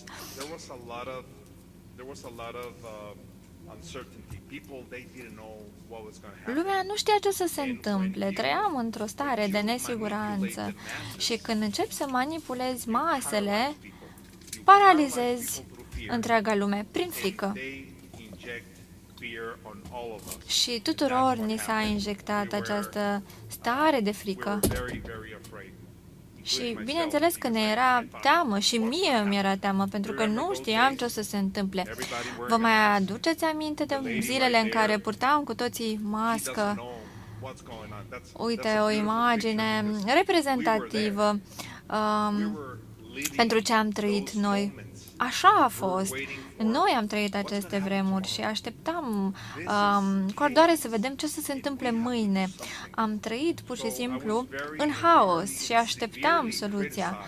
Eu am fost criticat foarte mult, nu doar în comunitatea mea, ci și în țara mea, în Mexic, pentru că am fost unul dintre primii medici care a vorbit despre pandemie. Eu sunt medic specializat iarăși pe probleme de migrație și când mi s-a luat un interviu la radio, pe un post foarte important la noi în Mexic,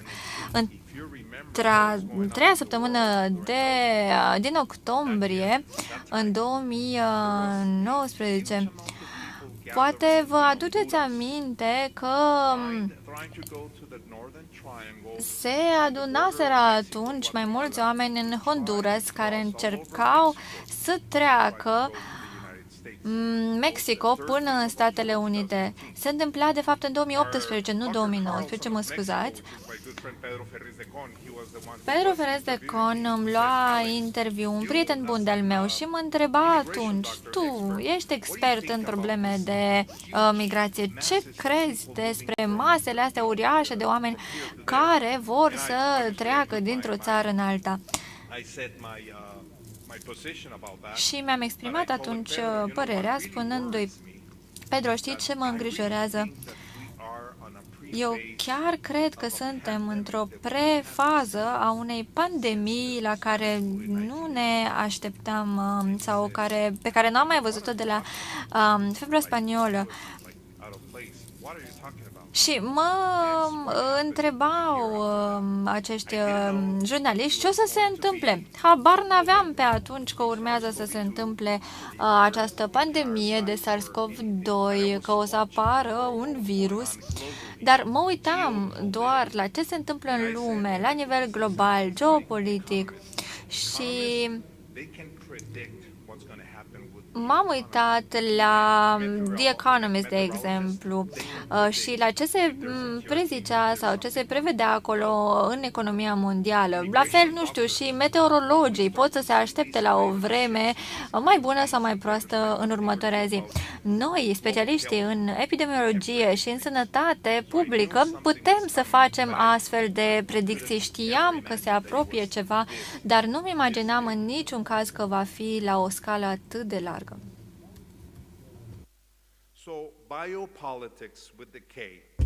Biopolitica cu capa este de fapt o invitație. O invitație a societății, politicii și organismelor. Pentru că am recunoscut problema, am trecut prin ea și acum ne confruntăm cu consecințele ei. Dar nu am reușit să vorbim, să ajungem la un dialog cu politicienii.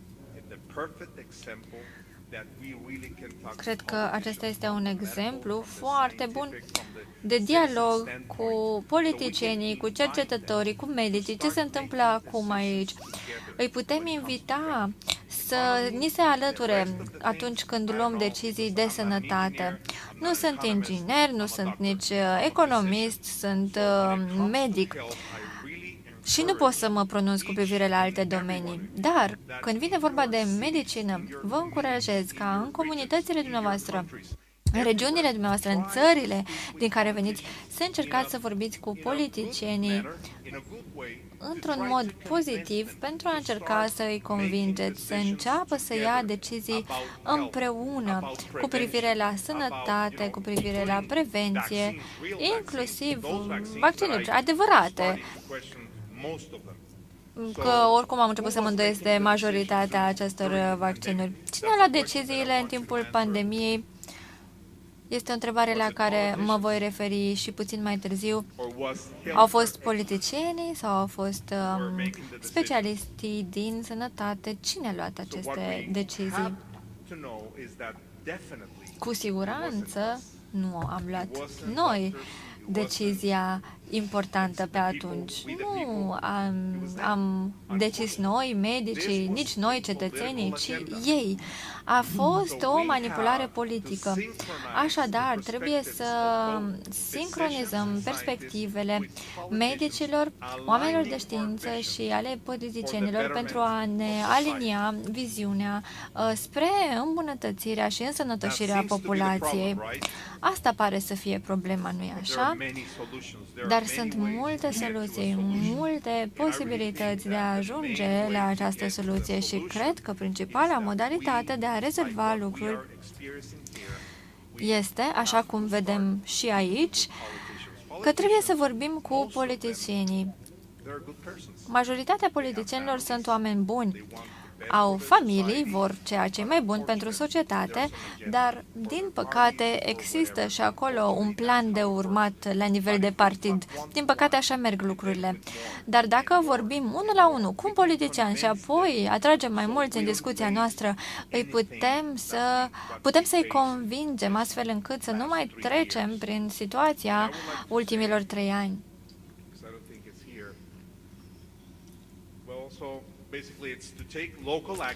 Asta trebuie să facem, după părerea mea. Trebuie să luăm măsuri la nivel local, la nivel regional, iarăși la nivel global, așa cum o facem aici, la summit.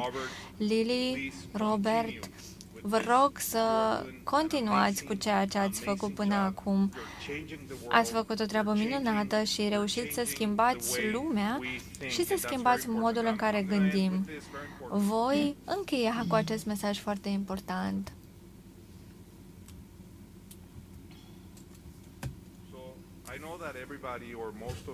Știu că majoritatea dintre dumneavoastră au văzut filmul Maverick. Vreau să vă gândiți bine la acel film, la momentul în care amiralul l-a chemat pe Tom Cruise atunci când a trecut de la Mach 9 la Mach 10.3 și a distrus acel avion și a spus Maverick. Marina nu vede lucrurile așa. De ce nu vom mai testa aceste avioane, capitane? Într-o zi, cât de curând, nu o să mai fie nevoie de piloți, nu-i așa? Pentru că piloții trebuie să doarmă, să mănânce, să meargă la toaletă. Piloții care nu respectă ordinele. Vine viitorul și noi nu suntem parte din el. Când pleacă din birou, amiralul îi spune, Maverick, finalul este inevitabil, iar Maverick se întoarce și îi spune, poate că o fi așa, dar nu este astăzi. Și exact asta vă încurajez să faceți cu această manipulare globală, cu chestia asta care ne-a întors pe dos. Trebuie să fim persoanele responsabile care merg și trag lucrurile după ei. Vă mulțumesc foarte mult!